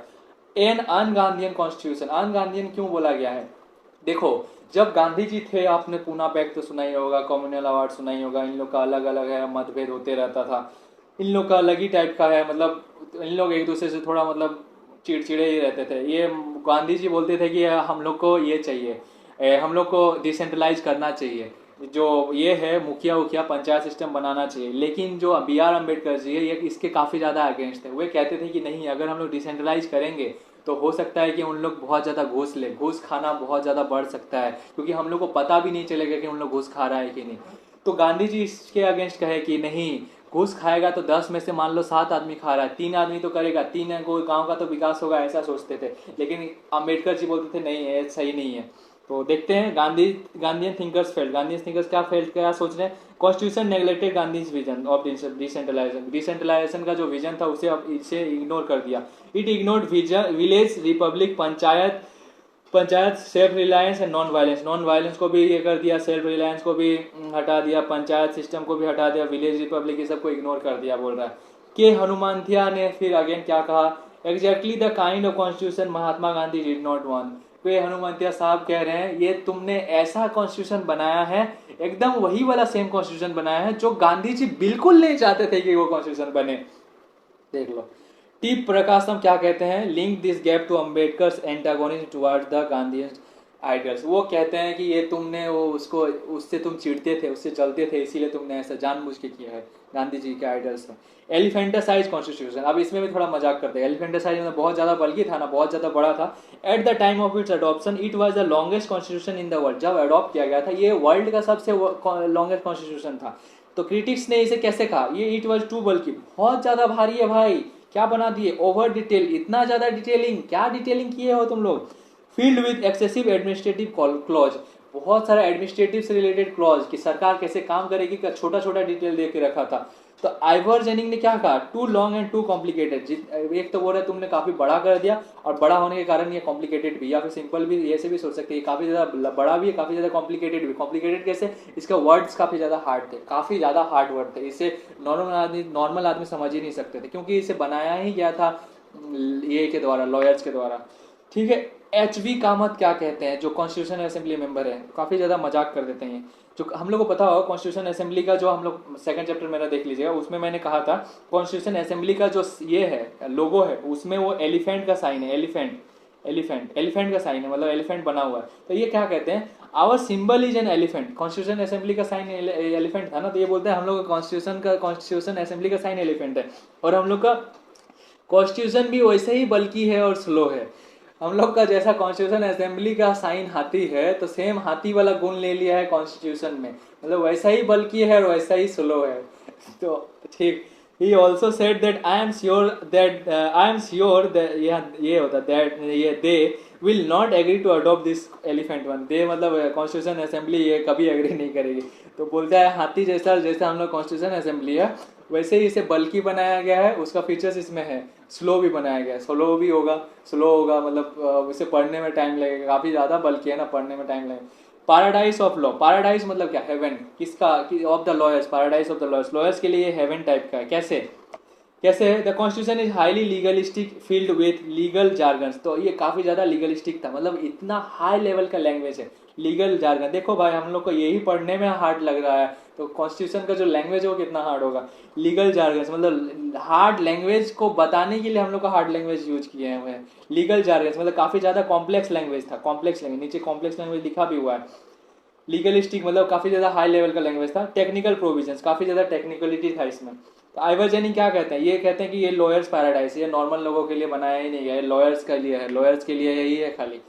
एच के महेश्वरी ये क्या कहते हैं, the draft opens wide door for litigation. ये ड्राफ्ट जो तुम लोग बनाए हो इसके लिए हम लोग को बार बार कोर्ट जाना पड़ेगा, लिटिगेशन मतलब कोर्ट में सुनवाई, तो बार बार हम लोग को कोर्ट ही जाना पड़ेगा। तुम लोगों ने इतना कॉम्प्लेक्स लैंग्वेज लिख दिया है, हर बार इसका मीनिंग हम लोग को लगेगा ये, हम लोग फिर बाद में इसका इंटरप्रिटेशन होगा ये।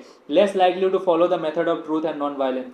और इसके साथ साथ बोल रहा है इसमें आपका जो ट्रूथ, सच्चाई और अहिंसा जो महात्मा गांधी वाला था, ये चीज था ही नहीं। And promises and promotes courts battle, और ये जो आपने कॉन्स्टिट्यूशन बनाया है ये हमें ये कोर्ट्स बैटल को प्रोमोट कर रहा है, मतलब ये ऐसा कॉन्स्टिट्यूशन बना दिए हैं जिससे हम लोग को बार बार कोर्ट जाना पड़ेगा। पी.आर. देशमुख क्या कहते हैं, this is not a socio political document. ये जैसे कॉन्स्टिट्यूशन जो होना चाहिए था सोशियो पॉलिटिकल, सोशल को भी सोशल जस्टिस मिलना चाहिए था, पॉलिटिकल जस्टिस भी, मतलब इक्वलिटी होना चाहिए था। ये नहीं देखे आप क्या दे दी है, पोंडरस लॉ मैनुअल। पोंडरस लॉ मैनुअल का मतलब बहुत ज्यादा कॉम्प्लेक्स, पोंडरस पॉन्ड तालाब क्या होता है, बहुत ज्यादा मिक्सचर, गिज ऐसा लॉ बना दिए हैं। फील्ड विथ वर्वेज, वर्वेज का मतलब हार्ड वर्ड जो होता है, बहुत ज्यादा कॉम्प्लेक्स वर्ड डाल दिए। A mix opportunity to craft a missed opportunity to craft a vibrant living constitution. आप लोगों को एक कॉन्स्टिट्यूशन बनाने का अपॉर्चुनिटी मिला था, आप लोगों ने क्या बना दिया, एक लिविंग कॉन्स्टिट्यूशन बनाने का अपॉर्चुनिटी मिला था, आप लोगों ने क्या बना दिया, ये क्या बना दिया। Despite this criticism the Indian constitution has stood test of time. India बोल रहा है कि इतना सारा क्रिटिसिज्म है, फिर भी हम लोग का जो कॉन्स्टिट्यूशन है वो समय के साथ खड़ा रहा।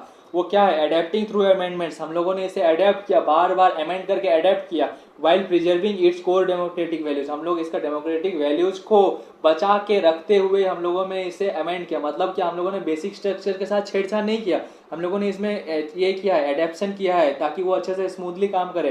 लेकिन इसका मतलब ये नहीं कि हम लोगों ने कुछ भी जो चाहा वो कर दिया, वो ऐसा नहीं किए हैं। तो चैप्टर खत्म। कुछ भी अगर प्रॉब्लम हुआ तो आप मुझे कमेंट करके बताइएगा, और कैसा लगा आप मुझे ज़रूर बताइएगा। ठीक है, काफ़ी बड़ा सेशन हो गया आज, मतलब मेरे फ़ोन के लिए। ठीक है, थैंक यू। यार